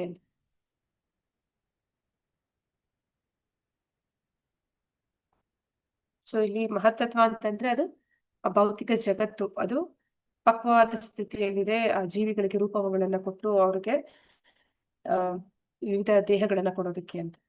ಅಂದ್ರೆ ಅದು 24 ಘಟಕಾಂಶಗಳಿಂದ ಮತ್ತೆ ತ್ರಿಗುಣಗಳಿಂದ ಅದು ಅಂದ್ರೆ ಸರಿಯಾದ ಒಂದು ಸ್ಥಿತಿಯಲ್ಲಿ ಈಗ ಸಿದ್ಧ ಆಗಿದೆ ಅಂತ ಜೀವಿಗಳಿಗೆ ರೂಪ ಕೊಡೋದಕ್ಕೆ. ಅಂದ್ರೆ ಭಗವಂತ ಅವನ ಸಂಕಲ್ಪದಿಂದ ಜೀವಿಗಳು ಬರುವಂತದ್ದು. ಅದಕ್ಕೆ ಆ ಭೂಮಿ ಈಗ ಸರಿಯಾದ ಒಂದು ಸ್ಥಿತಿಯಲ್ಲಿ ಅದು ನಿರ್ಮಾಣ ಆಗಿದೆ. ಅದನ್ನೇ ಮಹತ್ತತ್ವ ಅಂತ ಕರೆಯುವುದು. ಎರಡನೇದು, ಒಳ್ಳೆತನದ ಕ್ರಮದಲ್ಲಿ ನೆಲೆಗೊಂಡವರು ಹೇಗೆ ನಿಯಮಾಧೀನರಾಗುತ್ತಾರೆ. ಅಂದ್ರೆ ಸತ್ವಗುಣದಲ್ಲಿ ಇರುವಂತವ್ರು ಹೇಗೆ 3 ಗುಣಗಳಲ್ಲಿ ಬಂಧನಕ್ಕೆ ಬರ್ತಾರೆ ಅಂತ, ಹೇಗೆ ಬಂಧಿಸಲ್ಪಡ್ತಾರೆ. ಹರೇ ಕೃಷ್ಣ.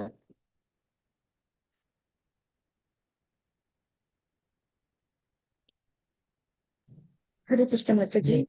ಜೀವಿಯು ಸತ್ವಗೊಂಡು ಬಿದ್ದಾಗ ತಾನು ಜ್ಞಾನದಲ್ಲಿ ಮುಂದುವರಿದಿದ್ದೇನೆ ಮತ್ತು ಇತರರಿಗಿಂತ ಶ್ರೇಷ್ಠ ಎನ್ನುವ ಬದ್ಧ ಸ್ಥಿತಿಗೆ ಬರುತ್ತಾನೆ.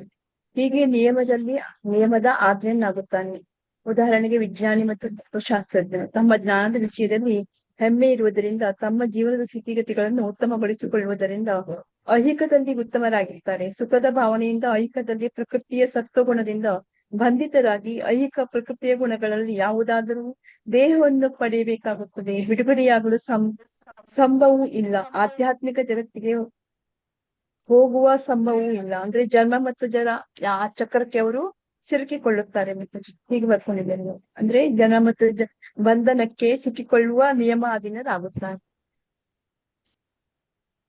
ಸತ್ವಗುಣದಲ್ಲಿರುವಂತವ್ರಿಗೆ ಅವ್ರಿಗೆ ಜ್ಞಾನ ಮತ್ತೆ ಸುಖ ಬಂಧಿಸುತ್ತೆ ಅನ್ನುವಂಥದ್ದು. ಆ ಸುಖ ಅನ್ನುವಂಥದ್ದು ಅಂದ್ರೆ ಅವರು ಎಲ್ಲರಿಗಿಂತ ನಾನು ಶ್ರೇಷ್ಠ ಅನ್ನುವಂಥದ್ದು, ನನಗೆ ಹೆಚ್ಚು ಜ್ಞಾನ ತಿಳುವಳಿಕೆ ಇದೆ, ಮತ್ತೆ ನಾನು ಎಲ್ಲವನ್ನು ಸರಿಯಾದ ರೀತಿಯಲ್ಲಿ ಮಾಡ್ತಾ ಇದ್ದೀನಿ.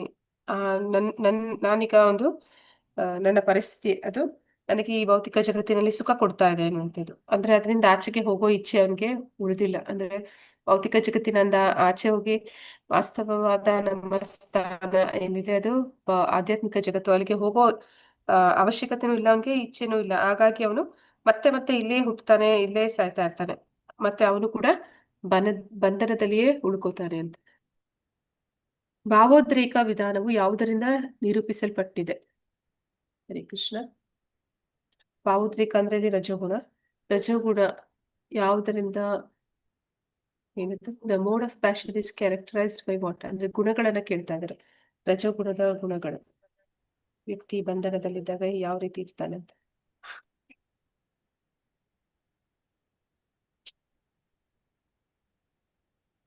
ಕಾಮ್ಯ ಕರ್ಮ ಮಾಡ್ತಾ ಇರ್ತಾರೆ,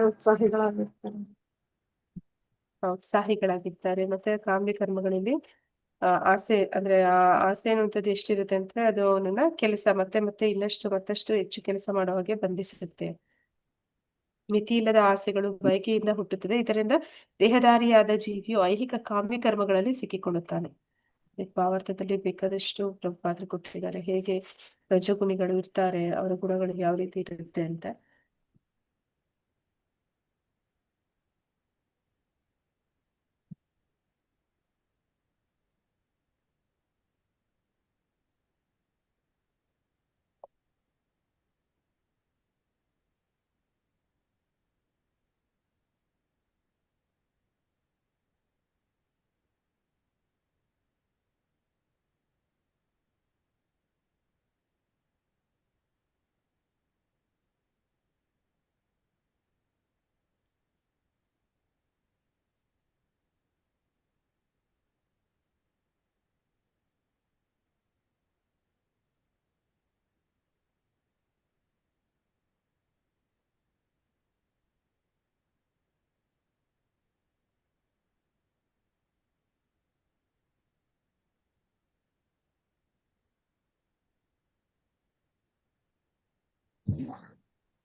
ಹರೇ ಕೃಷ್ಣ ಮಾತಾಜಿ.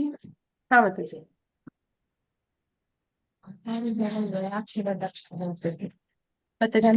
ರಜಗುಣದ ಬಗ್ಗೆ ಮಾತಾಜಿ. ಮನುಷ್ಯರ ನಡುವಿನ ಆಕರ್ಷಣೆ ಮತ್ತೆ ಭಾವೋದ್ರೇಕ, ಈ ವಿಧಾನವು ಇದರಿಂದ ಸ್ತ್ರೀ ಪುರುಷರ ಪರಸ್ಪರ ಆಕರ್ಷಣೆ, ಹೆಂಗಸಿಗೆ ಗಂಡಸಿನ ಮೇಲೆ ಆಕರ್ಷಣೆ ಮತ್ತೆ ಗಂಡಸಿಗೆ ಹೆಂಗಸಿನ ಮೇಲೆ ಆಕರ್ಷಣೆ. ಈ ಆಕರ್ಷಣೆಯು ಭಾವೋದ್ರೇಕದ ವಿಧಾನಕ್ಕೆ ಕಾರಣವಾಗುತ್ತದೆ. ಇಂದ್ರಿಯ ತೃಪ್ತಿಯ ಆನಂದದಿಂದ ಸಮಾಜದಲ್ಲಿ, ಆ ದೇಶದಲ್ಲಿ ಅಥವಾ ಗೌರವದ ಅಪೇಕ್ಷೆ, ಕುಟುಂಬದಲ್ಲಿ ಒಳ್ಳೆಯ ಮಕ್ಕಳು, ಹೆಂಡತಿ, ಮನೆ ಇವುಗಳ ಉತ್ಪನ್ನ ಮತ್ತೆ ಕಾಮ್ಯ ಕರ್ಮಗಳ ಫಲದ ಸಂಘದಿಂದ ತುಂಬಾ ಕಷ್ಟಪಟ್ಟು ಕೆಲಸ ಮಾಡುವಂತದ್ದು. ಸಮಸ್ತ ಐಹಿಕ ಜಗತ್ತು ರಜೋಗುಣಿಂದ ಉತ್ಸಾಹದ ಸ್ಥಿತಿಯಲ್ಲಿದ್ದು ಆಧುನಿಕ ನಾಗರಿಕತೆಯನ್ನು ರಜೋಗುಣದ ಮಟ್ಟವು ಮುಂದುವರಿದಿದೆ ಅಂತ ಬರ್ಕೊಂಡಿದ್ದಾರೆ ನೇತಾಜಿ. ಅಂದ್ರೆ ಇದ್ರೊಳಗೆ ಉತ್ಸಾಹ ಮತ್ತೆ ಬಯಕೆ, ಡಿಸೈರ್, ಇದರಿಂದ ಇದಾಗ್ತಾನೆ ಅಂತ ಭಾವೋದ್ರಿಕದ ವಿಧಾನ ಯಾವುದರಿಂದ ನಿರೂಪಿಸಲ್ಪಟ್ಟಿದೆ ಅಂದ್ರೆ ಉತ್ಸಾಹದಿಂದ ಮತ್ತೆ ಬಯಕೆಯಿಂದ, ಅತಿ ಆಸೆಯಿಂದ ನಿರೂಪಿಸಲ್ಪಟ್ಟಿದೆ ಅಂತ ಬರ್ಬೋದು. ಈ ಭೌತಿಕ ಜಗತ್ತಿನಲ್ಲಿ ಇರುವ ಎಲ್ಲ 99% ಎಲ್ಲರೂ ಕೂಡ ರಜಗುಣದಲ್ಲೇ ಇರುವಂತದ್ದು. ಅಂದ್ರೆ ಇಲ್ಲಿ ಹೇಳ್ತಾರೆ, ಚಿಕ್ಕ ಮಕ್ಳಿದ್ರೆ ಅವ್ರಿಗೆ ಆಟಿಕೆಗಳ ಮೇಲೆ ಆಸಕ್ತಿ ಇರುತ್ತೆ ಅಂತ, ಯುವಕ ಯುವತಿ ಆದ್ಮೇಲೆ ಅವ್ರಿಗೆ ಪರಸ್ಪರ ಒಬ್ಬರ ಮೇಲೆ ಒಬ್ಬರಿಗೆ ಆಕರ್ಷಣೆ ಇರುತ್ತೆ ಅಂತ. ಹಾಗೆ ಆ ಒಂದು ಆಕರ್ಷಣೆ ಏನಿದೆ ಅದು ಕೂಡ ರಜೋಗುಣ ಅಂತಾನೆ ಇಲ್ಲಿ ಹೇಳ್ತಾ ಇದ್ದಾರೆ. ಅಲ್ಲಿ ತಾನು ಒಳ್ಳೆ ರೀತಿ ಓದ್ಬೇಕು, ಒಳ್ಳೆ ಕೆಲಸ ಬೇಕು, ಸಮಾಜದಲ್ಲಿ ಶ್ರೇಷ್ಠ ವ್ಯಕ್ತಿ ಅನ್ನಿಸ್ಕೋಬೇಕು, ಸುಂದರವಾದ ಹೆಂಡತಿ ಮಕ್ಕಳು ಮನೆ ಬೇಕು, ಸಂಸಾರ ಬೇಕು, ನಂತರ ಹೆಂಡತಿ ಮಕ್ಕಳ ಆಸೆಯನ್ನ ಈಡೇರಿಸೋದಕ್ಕೆ ಮತ್ತೆ ಅದಕ್ಕೂ ಕೂಡ ಕಷ್ಟಪಟ್ಟು ದುಡಿಬೇಕು. ಹೀಗೆ ರಜೋಗುಣದಲ್ಲಿ ಇರುವಂತವನು ಅವನ ಒಂದು ಆಸೆಗಳು ಏನಿದೆ, ಆ ಬಯಕೆಗಳು ಏನಿದೆ, ಅದು ಅವನನ್ನ ಸದಾ ಕಾರ್ಯ ಅಂದ್ರೆ ಕೆಲಸ ಮಾಡುವ ಹಾಗೆ, ಅಂದ್ರೆ ಎಲ್ಲ ಕಾಮ್ಯ ಕರ್ಮಗಳು ಅವನು ಮಾಡುವಂಥದ್ದು ಎಲ್ಲವೂ ಕೂಡ ಕಾಮ್ಯ ಕರ್ಮಗಳು, ಇವು ಅವನನ್ನ ಬಂಧಿಸುತ್ತೆ. ಇದೆಲ್ಲ ಕೂಡ ರಜೋಗುಣದ ಲಕ್ಷಣಗಳು. ನೆಕ್ಸ್ಟ್, ಅಜ್ಞಾನದ ವಿಧಾನದ 3 ಫಲಿತಾಂಶಗಳನ್ನು ಪಟ್ಟಿ ಮಾಡಿ. List 3 results of the mode of ignorance. ತಮೋಗುಣದ 3 ಫಲಿತಾಂಶಗಳನ್ನ ಪಟ್ಟಿ ಮಾಡಿ. ತಮೋಗುಣದಲ್ಲಿರುವಂತ ವ್ಯಕ್ತಿ ಏನಾಗ್ತಾನೆ? ಅತಿಯಾದ ಆಲಸ್ಯ, ನಿದ್ರೆ, ಮಾತಾಜಿ. ಮತ್ತೆ ಅದು ಫಸ್ಟ್ಗೂ ಕಹಿ ಆಗಿರುತ್ತೆ, ಆಮೇಲೆ ಕಹಿ ಆಗಿರುತ್ತೆ. ಅವರ 3 ಲಕ್ಷಣಗಳು ಅಂದ್ರೆ ಇಲ್ಲಿ ಅವರು ನಿದ್ರೆಯೇ ಚಟ ಇರುತ್ತೆ ಅವ್ರಿಗೆ. ತಮೋಗುಣದಿಂದ ಬದ್ಧನಾದ ಮನುಷ್ಯ 3 ಲಕ್ಷಣಗಳು ಯಾವುದು? ಮೋಹ, ಭ್ರಮೆ, ಮಾದಕ ಆಲಸ್ಯ ವಸ್ತುಗಳು ಮತ್ತು ಸೇವನೆ. ಪ್ರಮಾದ, ಅಜಾಗರೂಕತೆ. ಯಾರ ಮಾತು ಕೇಳಲ್ಲ, ತಾನೇ ಸರಿ ಅಂತ.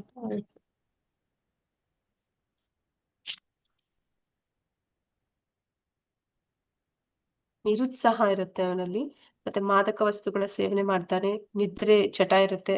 ತಮೋಗುಣದಲ್ಲಿ ಇರುವ ಮನುಷ್ಯನ ಲಕ್ಷಣಗಳು ಇವು ಅಂತ ಹೇಳಿ ಹೇಳ್ತಾ ಇದ್ದಾರೆ. ತಪ್ಪು ನಿರ್ಧಾರಗಳು, ಮಾತಾಜಿ. ಅಜಾಗ್ರತೆ ಕಡೆ ಹೋಗೋದು, ಪಾಪದ ಕಾರ್ಯಗಳು ಮಾಡೋದಕ್ಕೆ ಮುಂದಾಗ್ತಾರೆ. ಮತ್ತೆ ಅವರ ಸ್ವಭಾವನೇ ಆಗಿರ್ತದೆ. ಬೇಡದನ್ನ ಮಾಡ್ತಾರೆ. ಅಂದ್ರೆ ಸರಿ ಯಾವ್ದು ತಪ್ಪು ಯಾವ್ದು ಅದರ ಒಂದು ಪರಿಜ್ಞಾನ ಇರುವುದಿಲ್ಲ ಅವ್ರಿಗೆ. ತಪ್ಪನ್ನೇ ಸರಿ ಅಂತ ವಾದ ಮಾಡುವಂಥದ್ದು, ಮತ್ತೆ ಯಾವ್ದು ಮಾಡಬಾರ್ದು ಅದನ್ನೇ ಮಾಡುವಂಥದ್ದು.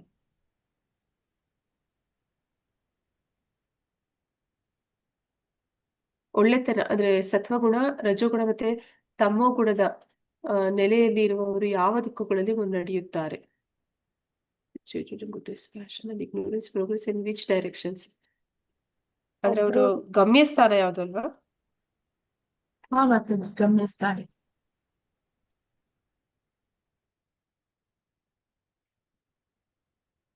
ಸತ್ವಗುಣದವರು ಎಲ್ಲಿಗೆ? ದೇವಲೋಕಕ್ಕೂ ಸತ್ವದ ಕಡೆ ಹೋಗೋದು ಮಾತಾಜಿ. ಉನ್ನತ ಲೋಕಗಳಿಗೆ ಎತ್ತುವ ಮುನ್ನಡೆ ಅವ್ರದ್ದು. ಸತ್ವಲೋಕ, ಸತ್ವಗುಣದವರು. ದೇವಲೋಕ ಅಥವಾ ಜ್ಞಾನ ವೃದ್ಧಿ ಮಾಡ್ಕೋದು, ಇದೆಲ್ಲ ಅವ್ರದ್ದು ಉತ್ಸಾಹ. ರಜೋಗುಣದವರು ಐಹಿಕ ಲೋಕದಲ್ಲಿ ವಾಸಿಸುತ್ತಾರೆ. ಮತ್ತೆ ಅಂದ್ರೆ ಐಹಿಕ ಲೋಕದಲ್ಲಿ ಅವ್ರ ಜನ್ಮ ಆಗುತ್ತೆ. ಭೂಲೋಕದಲ್ಲೇ ಅಂದ್ರೆ ಅವರು ಹುಚ್ಚರಾಗುವ ಸಾಧ್ಯತೆ ಇರುತ್ತದೆ. ಮತ್ತೆ ಅಂದ್ರೆ ಪ್ರಾಣಿಗಳ ಗುರು ಕೀಳಾದ ತಮೋಗುಣದವರು ಮನುಷ್ಯನ ಮಟ್ಟಕ್ಕಿಂತ ಕೆಳಗೆ ಪಕ್ಷಿ, ಪ್ರಾಣಿ, ಸರೀಸೃಪ ಅವರು ಆಗಿ ತಿಳಿಸುತ್ತಾರೆ. ಕೆಳಗಿನ ಲೋಕಗಳಿಗೆ ಹೋಗ್ತಾರೆ ಅವರು, ಪ್ರಾಣಿ ಪಕ್ಷಿಗಳ ರೂಪಗಳು ಪಡೆಯುತ್ತಾರೆ. ಅಂದ್ರೆ ಸತ್ವಗುಣದಲ್ಲಿ ಇರೋರು ಊರ್ಧ್ವ ಲೋಕಗಳಿಗೆ ಹೋಗ್ತಾರೆ. ಯಾಕೆಂದ್ರೆ ಅವರು ಪೂರ್ಣ ಜ್ಞಾನದಲ್ಲಿ ಇರ್ತಾರೆ. ಆ ಕಾರಣದಿಂದ ಅವ್ರು ಮಾಡುವಂತಹ ಪ್ರತಿಯೊಂದು ಕಾರ್ಯವೂ ಕೂಡ ಪಾಪರಹಿತವಾದದ್ದಾಗಿರುತ್ತೆ, ಅಂದ್ರೆ ಪುಣ್ಯವನ್ನು ಗಳಿಸ್ತಾರೆ. ಹಾಗಾಗಿ ಅವರು ಊರ್ಧ್ವ ಲೋಕಗಳಿಗೆ, ಸ್ವರ್ಗ ಲೋಕಗಳಿಗೆ ಹೇರ್ತಾರೆ. ರಜಗುಣದಲ್ಲಿರೋರು ಬಯಕೆಗಳಿರುತ್ತೆ. ಅವರು ಈ ರಜಗುಣ ಮತ್ತೆ ಸಾರಿ ಸತ್ವಗುಣ ತಮಗುಣ ಎರಡರ ಮಧ್ಯೆ ಬರ್ತಾರೆ. ಹಾಗಾಗಿ ರಜಗುಣದಲ್ಲಿರುವವರು ಕೂಡ ಕೆಲವೊಂದು ಸಲ ಪುಣ್ಯ ಕರ್ಮಗಳನ್ನ ಮಾಡ್ತಾರೆ. ಅದು ಅವರು ಇಚ್ಛಿಸಿ ಮಾಡುವಂತದ್ದಲ್ಲ, ಅಂದ್ರೆ ತೋರಿಕೆಗಾಗಾದ್ರೂ ಸರಿ ಮಾಡ್ತಾರೆ. ಅಂದ್ರೆ ಅನಾಥಾಶ್ರಮಗಳನ್ನ ಓಪನ್ ಮಾಡುವಂಥದ್ದು, ಫೇಮಸ್ ಆಗ್ಬೇಕು ಅಂತ, ಅಥವಾ ಇನ್ನೇನಾದ್ರೂ ಬಡವರಿಗೆ ಒಳ್ಳೇದಾಗುವಂತದ್ದು ಮಾಡೋದು, ಇದೆಲ್ಲ ಕೂಡ ಪುಣ್ಯಗಳು. ಯಜ್ಞಗಳು ಮಾಡ್ತಾರೆ. ಯಜ್ಞಗಳನ್ನ ಮಾಡ್ತಾರೆ. ಹೀಗೆ ಮಾಡಿದ್ರು ಕೂಡ ಅವರು ಪುಣ್ಯ ಗಳಿಸಿದ್ದಾರೆ ಅಂತ ಸ್ವರ್ಗ ಲೋಕಗಳಿಗೆ ಹೋಗೋ ಸಾಧ್ಯತೆ ಇರುತ್ತೆ. ಅಂದ್ರೆ ಆ ಎರಡರ ಮಧ್ಯೆ ಬರ್ತಾರೆ. ಆದ್ರೆ ಅವ್ರ ಬಯಕೆಗಳು ಏನಿದೆ, ಆ ಬಯಕೆಗಳು ಹೆಚ್ಚು ಅವರನ್ನ ಈ ಭೌತಿಕ ಜಗತ್ತಿಗೆ, ಅಂದ್ರೆ ಭೂಮಿಗೆನೆ ಅದು ಅವ್ರು ಮತ್ತೆ ಇಲ್ಲಿ ಹುಟ್ಟೋ ಹಾಗೆ ಮಾಡುತ್ತೆ. ಆದ್ರೆ ಅಲ್ಲಿ ರಜೋಗುಣದಲ್ಲಿರೋರು ಕೂಡ ಏನ್ ಮಾಡ್ತಾರೆ, ಆ ತಮ್ಮ ಗುಣದ ಸಂಪರ್ಕಕ್ಕೂ ಬರ್ತಾರೆ ಅಂತ ಹೇಳ್ಬೋದು. ಅಂದ್ರೆ ರಜೋಗುಣಿಗಳು ಅವರು ಹಣ ಗಳಿಸೋದಕ್ಕಾಗಿ ತಪ್ಪು ಮಾರ್ಗಗಳನ್ನು ಕೂಡ ಅವರು ಆಯ್ಕೆ ಮಾಡ್ಕೋಬಹುದು. ಅಂದ್ರೆ ಶಾರ್ಟ್ ಕಟ್ಸ್ ಯೂಸ್ ಮಾಡ್ತಾರೆ. ಅಂದ್ರೆ ಬೇರೊಬ್ಬರಿಗೆ ನೋವು ಆಗ್ತಿದೆ, ಬೇರೊಬ್ಬರಿಗೆ ನನ್ನಿಂದ ಕಷ್ಟ ಆಗ್ತಿದೆ, ಈ ತರ ಯೋಚನೆ ಮಾಡಿದ್ರೆ ಪಾಪ ಕಾರ್ಯಗಳನ್ನ ಮಾಡಿದ್ರು ಅಂದ್ರೆ ಮತ್ತೇನಾಗುತ್ತೆ, ಈ ಭೂಮಿ ಮೇಲೆನೆ ಪ್ರಾಣಿಗಳಾಗಿ ಕೂಡ ಹುಟ್ಟುತ್ತಾರೆ. ಅಂದ್ರೆ ಅವ್ರ ಆಸೆ ಎಷ್ಟಿರುತ್ತೆ ಅಂದ್ರೆ ತನ್ನ ಪರಿವಾರದಲ್ಲೇ ತಾನು ಹುಟ್ಟಬೇಕು ಅಂತ ಆಸೆ ಇಟ್ಕೊಂಡಿರ್ತಾರೆ. ಭೂಮಿ ಮೇಲೆ ಮತ್ ಬರ್ಬೇಕು, ನಾನು ಈ ಆ ಮನೆತನದಲ್ಲೇ ಹುಟ್ಟಬೇಕು ಅನ್ನೋಂಥದ್ದು ಇರುತ್ತೆ. ಆದ್ರೆ ಎಲ್ಲ ಬೇಡದನ್ನ ಮಾಡಿದ್ರು ಅಂದ್ರೆ ಏನಾಗುತ್ತೆ, ಅದೇ ಮನೆಯಲ್ಲಿ ನಾಯಿಯಾಗಿಯೋ ಹಾವಾಗಿಯೋ ಇನ್ನೇನೋ ಒಂದು ಪ್ರಾಣಿಯಾಗಿ ಅವರು ಜನ್ಮ ಪಡಿತಾರೆ. ಹಾಗಾಗಿ ಈ ರಜಗುಣದವರು ಎರಡು ಕಡೆ ಹೋಗೋ ಚಾನ್ಸಸ್ ಇರುತ್ತೆ. ತಮೋಗುಣದಲ್ಲಿರೋರು ಪರಿಪೂರ್ಣವಾಗಿ ಅವರು ನರಕ ಲೋಕಗಳಿಗೆ ಹೋಗ್ತಾರೆ. ಯಾಕೆ ಅಂದ್ರೆ ಅವ್ರು ಮಾಡೋದೆಲ್ಲವೂ ಕೂಡ ಬೇಡದ ಕೆಲಸಗಳೇ ಆಗಿರುತ್ತೆ. ಯಾವ್ದನ್ನ ಮಾಡಬಾರ್ದು ಅಂತ ಹೇಳ್ತಾರೋ, ವಿಕರ್ಮ ಅಂತ ಹೇಳ್ತೀವಿ, ಅದನ್ನ ಅವರು ಅದನ್ನೇ ಮಾಡುವಂಥದ್ದು. ಹಾಗಾಗಿ ಅವರು ಶಿಕ್ಷೆನ ಅನುಭವಿಸೋದಕ್ಕೆ ನರಕ ಲೋಕಗಳಿಗೆ, ಕೆಳ ಲೋಕಗಳಿಗೆ ಅವರು ಹೋಗ್ತಾರೆ.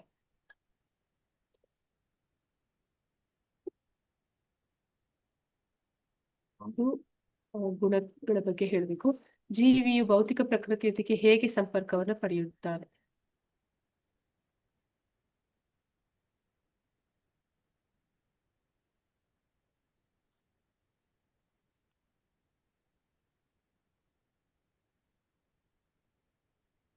ಹೇಗೆ ಪಡಿತಾನೆ ಜೀವಿ ಪ್ರಕೃತಿಯೊಂದಿಗೆ ಸಂಪರ್ಕವನ್ನು?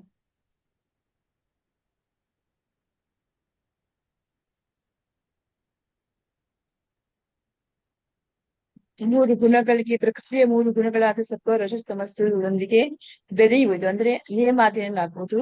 ಆತ್ಮವು ದೇಹಕ್ಕಿಂತ ಭಿನ್ನವಾಗಿದ್ದರೂ ಮೂರು ಗುಣಗಳ ಪ್ರಭಾವದಿಂದ ದೇಹದ ಚಟುವಟಿಕೆಗಳಲ್ಲಿ ತೊಡಗಿಸಿಕೊಳ್ಳುತ್ತಾನೆ, ಸುಖ ದುಃಖಗಳನ್ನು ಅನುಭವಿಸುತ್ತಾನೆ. ಇದು ಭೌತಿಕ ಪ್ರಕೃತಿಯೊಂದಿಗೆ ಸಂಪರ್ಕಕ್ಕೆ ಕಾರಣವಾಗುತ್ತದೆ.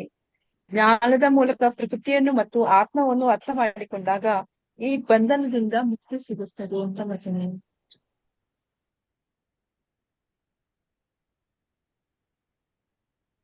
ಹರೇ ಕೃಷ್ಣ. ಹಾ ಮಾತಾಜಿ. ಒಂದ್ ಸ್ವಲ್ಪ ಓದಿದ್ ನೆನ್ಪು ಮಾತಾಡಿ, ಸರಿನಾ ತಪ್ಪ ಗೊತ್ತಿಲ್ಲ. ಅದು ಮೊದ್ಲು ಬ್ರಹ್ಮಾಂಡ ಎಲ್ಲ ವಿಷ್ಣುವಿನ ಒಂದು ಬಾಯಲ್ಲಿ ಇರುತ್ತೆ ಎಲ್ಲ ಮಾತಾಜಿ. ಅಲ್ಲಿ ಇದ್ದಾಗ ಅವಾಗ್ಲೂನು ಅವರು ದೇವ್ರ ಪೂಜೆ ಮಾಡೋದಿಕ್ಕೆ ಮನ್ಸು ಬರ್ತಾ ಇರಲ್ಲ. ಇನ್ನು ಆ ಮಹತ್ ತತ್ವದ ಮೂಲಕ ಅವರು ಮತ್ತೆ ಹೊರಗ್ ಬಂದಾಗ ಭೌತಿಕ ಇದ್ರದ್ದು ಅವ್ರ ಆಸೆಗಳನುಗುಣವಾಗಿ ಅವರು ಭೌತಿಕ ಸಂಪರ್ಕವನ್ನು ಪಡೆಯುತ್ತಾರೆ. ಅಂದ್ರೆ ಅವರು, ನಾವೆಲ್ಲರೂ ಕೂಡ ಮೂಲದಲ್ಲಿ ಆಧ್ಯಾತ್ಮಿಕ ಜಗತ್ತಿಗೆ ಸೇರಿದವರು. ಅಂದ್ರೆ ಅಲ್ಲಿ ನಾವು ಏನ್ ಮಾಡಿದ್ವಿ ಅಂದ್ರೆ ಭಗವಂತನ ಮೇಲೆ ಅಸೂಯೆ ಬಂತು. ಅಂದ್ರೆ ಭಗವಂತನೇ ಯಾಕೆ ಒಡೆಯತನ ಸಾಧಿಸ್ಬೇಕು, ಅವನೇ ಯಾಕೆ ನಿಯಂತ್ರಕನ ಅನ್ನಿಸ್ಕೋಬೇಕು, ಅವನೇ ಎಲ್ಲವನ್ನು ಕೂಡ ಯಾಕೆ ಹೋಗಿಸ್ಬೇಕು, ನಾನು ಯಾಕೆ ಮಾಡಬಾರ್ದು ಅದೆಲ್ಲ ಅನ್ನುವಂಥದ್ದು. ಈ ಒಂದು ಬಂಡಾಯ ಇದ್ದ ಕಾರಣ ಏನ್ ಮಾಡ್ತಾನೆ ಭಗವಂತ, ಅಂದ್ರೆ ಉದಾಹರಣೆ ಪ್ರಭುಪಾದ್ರು ಕೂಡ ಕೊಡ್ತಾರೆ. ಅಂದ್ರೆ ಮಗು ತಾಯಿ ಅಡಿಗೆ ಮಾಡ್ತಾ ಇದೆ ಅಂತ ಹೇಳಿ ನಾನು ಮಾಡ್ಬೇಕು ಅಂತ ಹಠ ಮಾಡುತ್ತೆ ಅಂತ, ನನಗೆ ಬಿಡು, ನಾನು ಮಾಡ್ತೀನಿ ಇವತ್ತು ಅಂತ. ಹಾಗೆ ಈ ಭೌತಿಕ ಜಗತ್ತಿನಲ್ಲಿ ಇರುವಂತ ಎಲ್ಲ ಮಹಾತ್ಮರು ಮೊದಲಿಗೆ ಭಗವಂತನ ಏನು ಆ ಕಾರ್ಯಗಳಿದೆ ಅದರಲ್ಲಿ ಹೋಗಿ ಅವರು ನಾವು ಮಾಡ್ಬೇಕು ಅನ್ಕೋತಾರೆ. ಆಗ ಭಗವಂತ ತಾಯಿ ಹೇಗೆ ಒಂದು ಆಟಿಕೆಗಳನ್ನ ಕೊಟ್ಟು ನೀನ್ ನಿನ್ ಪಾಡಿಗೆ ಮಾಡ್ಕೋ, ನನಗೆ ಡಿಸ್ಟರ್ಬ್ ಮಾಡ್ಬೇಡ ಅಂತ ಹೇಳ್ತಾರೆ. ಹಾಗೆ ಭೌತಿಕ ಜಗತ್ತಿನ ಸೃಷ್ಟಿ ಮಾಡಿ ಇಲ್ಲಿಗೆ ನಮ್ಮನ್ನ ಕಳಿಸ್ಬಿಡ್ತಾರೆ. ನಿನ್ನ ಆಸೆಗಳು ಏನಿದೆ ಎಲ್ಲವನ್ನ ನೀನು ಈಡೇರಿಸ್ಕೊ, ನೀನು ದೊಡ್ಡ ದೊಡ್ಡ ಬಿಲ್ಡಿಂಗ್ ಕಟ್ಬೇಕಾ, ಅಥವಾ ನೀನೇನೋ ಒಂದು ಸೈಂಟಿಸ್ಟ್ ಆಗ್ಬೇಕಾ, ಇನ್ನೇನೋ ಒಂದು ವಾಹನಗಳನ್ನ ಇನ್ಯಾವುದನ್ನ ನೀನು ಕ್ರಿಯೇಟ್ ಮಾಡ್ಬೇಕಾ, ಅದೆಲ್ಲ ನೀನು ಇಲ್ಲಿ ಹೋಗಿ ಮಾಡ್ಕೋ ಅಂತ ಕಳಿಸ್ತಾರೆ. ಆಮೇಲೆ ಆದ್ರೆ ಬುದ್ಧಿನೂ ಇಲ್ಲಿ ಕೊಟ್ಟು ನಾವು ಕಳ್ಸ್ತಾರೆ. ತಲೆಗೆ ಬುದ್ಧಿನೂ ತುಂಬಿ ಕಳಿಸ್ತಾರೆ, ಯಾವ್ದು ಒಳ್ಳೇದು ಯಾವ್ದು ಕೆಟ್ಟದ್ದು, ನನ್ ಕಡೆಗೆ ಈಗ್ಲಾದ್ರೂ ಬರ್ತೀಯೇನೋ ನೀನು ನೋಡೋಣ ಅಂತ ಒಂದ್ ಚಾನ್ಸ್ ಕೊಡ್ತಾರಂತೆ ಮಾತಾಜಿ. ಹಾ ಮಾತಾಜಿ, ಈ ವೇದಗಳ ಮೂಲಕ ನಮ್ಗೆ ಅದನ್ನು ಕೊಡ್ತಾನೆ. ಅಂದ್ರೆ ವೇದಗಳನ್ನ ತಿಳ್ಕೊಳ್ಳುವ ಮೂಲಕ ನಾವು ಮತ್ತೆ ವಾಪಸ್ ಬರೋದಕ್ಕೆ ಇನ್ನೊಂದು ಅಲ್ಲಿ ಚಾನ್ಸ್ ಸಿಗೋದಕ್ಕೆ ಕೊಡ್ತಾನೆ. ಆದ್ರೆ ನಾವೇನ್ ಮಾಡ್ತೀವಿ, ಅದ್ರ ಬಗ್ಗೆ ನಮ್ಗೆ ಆಸಕ್ತಿ ಇಲ್ಲ, ನಮ್ಗೆ ಆ ಕಡೆ ನೋಡೋದಕ್ಕೆ ಮನಸ್ಸಿಲ್ಲ. ನಮ್ಗೆ ನಮ್ಮ ಇಚ್ಛೆಗಳ ಕಡೆಗೇನೆ ಆಕರ್ಷಣೆ. ಆ ಇಚ್ಛೆಗಳಿಗೆ ಆಕರ್ಷಣೆ ಅನ್ನುವಂಥದ್ದು ಎಷ್ಟರ ಮಟ್ಟಿಗೆ ಅಂದ್ರೆ, ಭೌತಿಕ ಜಗತ್ತು ಏನ್ ಸೃಷ್ಟಿಯಾಗಿದೆ ಅಲ್ಲಿ ಗುಣಗಳು ಯಾವಾಗ್ಲೂ ಇರುತ್ತೆ. ಭೌತಿಕ ಜಗತ್ತಿಗೆ ಬಂದ ಕೂಡ್ಲೆ ನಾವು ನಮ್ಮ ನಿಜ ಸ್ವರೂಪವನ್ನ ಮರೆತು ಬಿಡ್ತೀವಿ. ನಾನು ಆತ್ಮ, ನಾನು ಭಗವಂತನ ಅಂಶ, ನಾನು ಅವನ ಜೊತೆ ಇದ್ದೆ, ಎಲ್ಲವನ್ನು ಮರೆತು ಬಿಟ್ಟು ನಾವು ಏನ್ ಮಾಡ್ತೀವಿ, ಯಾವುದೋ ಒಂದು ದೇಹ ಸಿಕ್ಕಿದೆ ನಮ್ಮ ಆಸೆಗೆ ಈಡೇರಿಸ್ಕೊಳ್ಳೋದಕ್ಕೆ ತಕ್ಕಂಥದ್ದು, ಆ ದೇಹನೇ ನಾನು ಅಂತ ತಿಳ್ಕೊಂಡು ನಾವೇನ್ ಮಾಡ್ತೀವಿ, ಈ ಪ್ರಕೃತಿಯ ಗುಣಗಳ ಜೊತೆಯಲ್ಲಿ ಸಂಪರ್ಕ ಅನ್ನುವಂಥದ್ದು ನಮ್ಗೆ ಏರ್ಪಡುತ್ತೆ. ಅಂದ್ರೆ ಜೀವಿ ಭೌತಿಕ ಜಗತ್ತಿಗೆ ಬಂದ ಕೂಡ್ಲೆ ಅವನಿಗೆ ಈ ಪ್ರಕೃತಿಯ ಸಂಪರ್ಕ ಆದ ಕೂಡ್ಲೆ ಅವನು ಈ 3 ಗುಣಗಳಲ್ಲಿ ಅವನು ಬಂಧನಕ್ಕೆ ಸಿಲುಕಿ ಬಿಡ್ತಾನೆ. ಮಾತಾಜಿ ಇದು ಓವರ್ ಆಲ್ ಜನರಲ್ ಆಗಿ ಬರೀಬೇಕಾ ಮಾತಾಜಿ? ಇನ್ ಯಾವ್ದು ಶ್ಲೋಕ ಅನ್ವಯ ಆಗುತ್ತೆ ಮಾತಾಜಿ ಇದಕ್ಕೆ? 6th ಕ್ವಶನ್ಗೆ ಫಸ್ಟ್ ಒನ್ ಏದು? ಅದು 20 ಇಂದ 20 ಪ್ರಭುಜಿ. 14.5 ರೆಫರೆನ್ಸ್ ಸಿಗುತ್ತೆ ನೋಡಿ. ಅದು 14.5 ಎರಡನೇದಕ್ಕಾಗುತ್ತೆ ಪ್ರಭುಜಿ. ಅದೇನದು ಚೇಳು ಸಾದೃಶ್ಯ ಅಲ್ವಾ? ಈಗ ನಿಮ್ಗೆ ಬೇಕು ಅಂದ್ರೆ ಮಾತಾಜಿ ಎಲ್ಲಿ ಬರುತ್ತೆ ಅಂದ್ರೆ 20 ದೇಹದಾರಿ ಮೂರು ಗುಣಗಳನ್ನು ಮೂರಬೇಕು ಅದಲ್ಲ.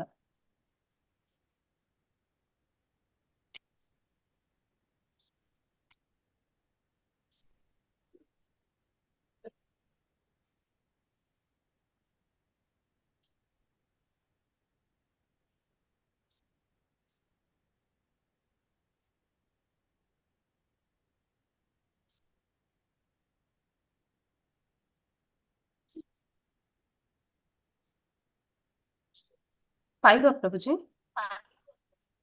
ಮಾತಾಜಿ ನಾನ್ 5 ಅಂತ ಇದು ಮಾಡ್ಕೊಂಡಿದ್ದೀನಿ.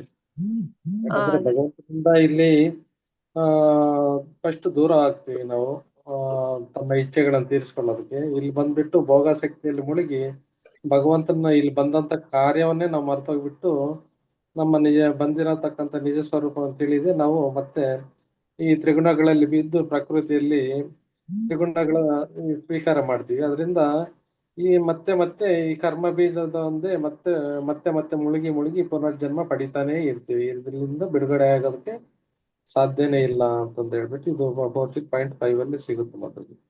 ಹಾ ಪ್ರಭುಜಿ, ಕರೆಕ್ಟ್ ಇದೆ. ಶ್ಲೋಕ 5.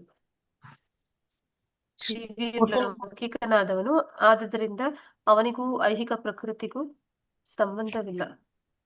ಹೌದು, ಭಗವಂತನಿಂದ ದೂರ ಪಟ್ಟಂತ ಆದರೂ ಆತನು ಭೋಗ ಶಕ್ತಿಯಲ್ಲಿ ಮುಳುಗ್ತೈತೆ ಮಾತಾಜಿ. ಇಲ್ಲಿ ಬಂದ್ಬಿಟ್ಟು ಭೌತಿಕ ಐಹಿಕ ಜಗತ್ತಿನಿಂದ ಬದ್ಧನಾದ್ದರಿಂದ ಅವನು ಐಹಿಕ ಪ್ರಕೃತಿಯ ಗುಣತ್ರಯಗಳ ಪ್ರಬಲ ಪ್ರಭಾವದಿಂದ ವರ್ತಿಸುತ್ತಿದ್ದಾನೆ.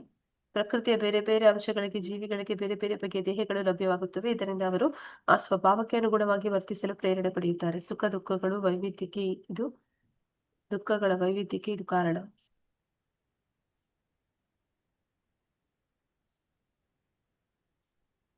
ಗುಣಗಳ ಸಂಪರ್ಕದಿಂದ ಅವನು ಬಂಧನಕ್ಕೆ ಸಿಲುಕಿಕೊಳ್ಳುತ್ತಾನೆ.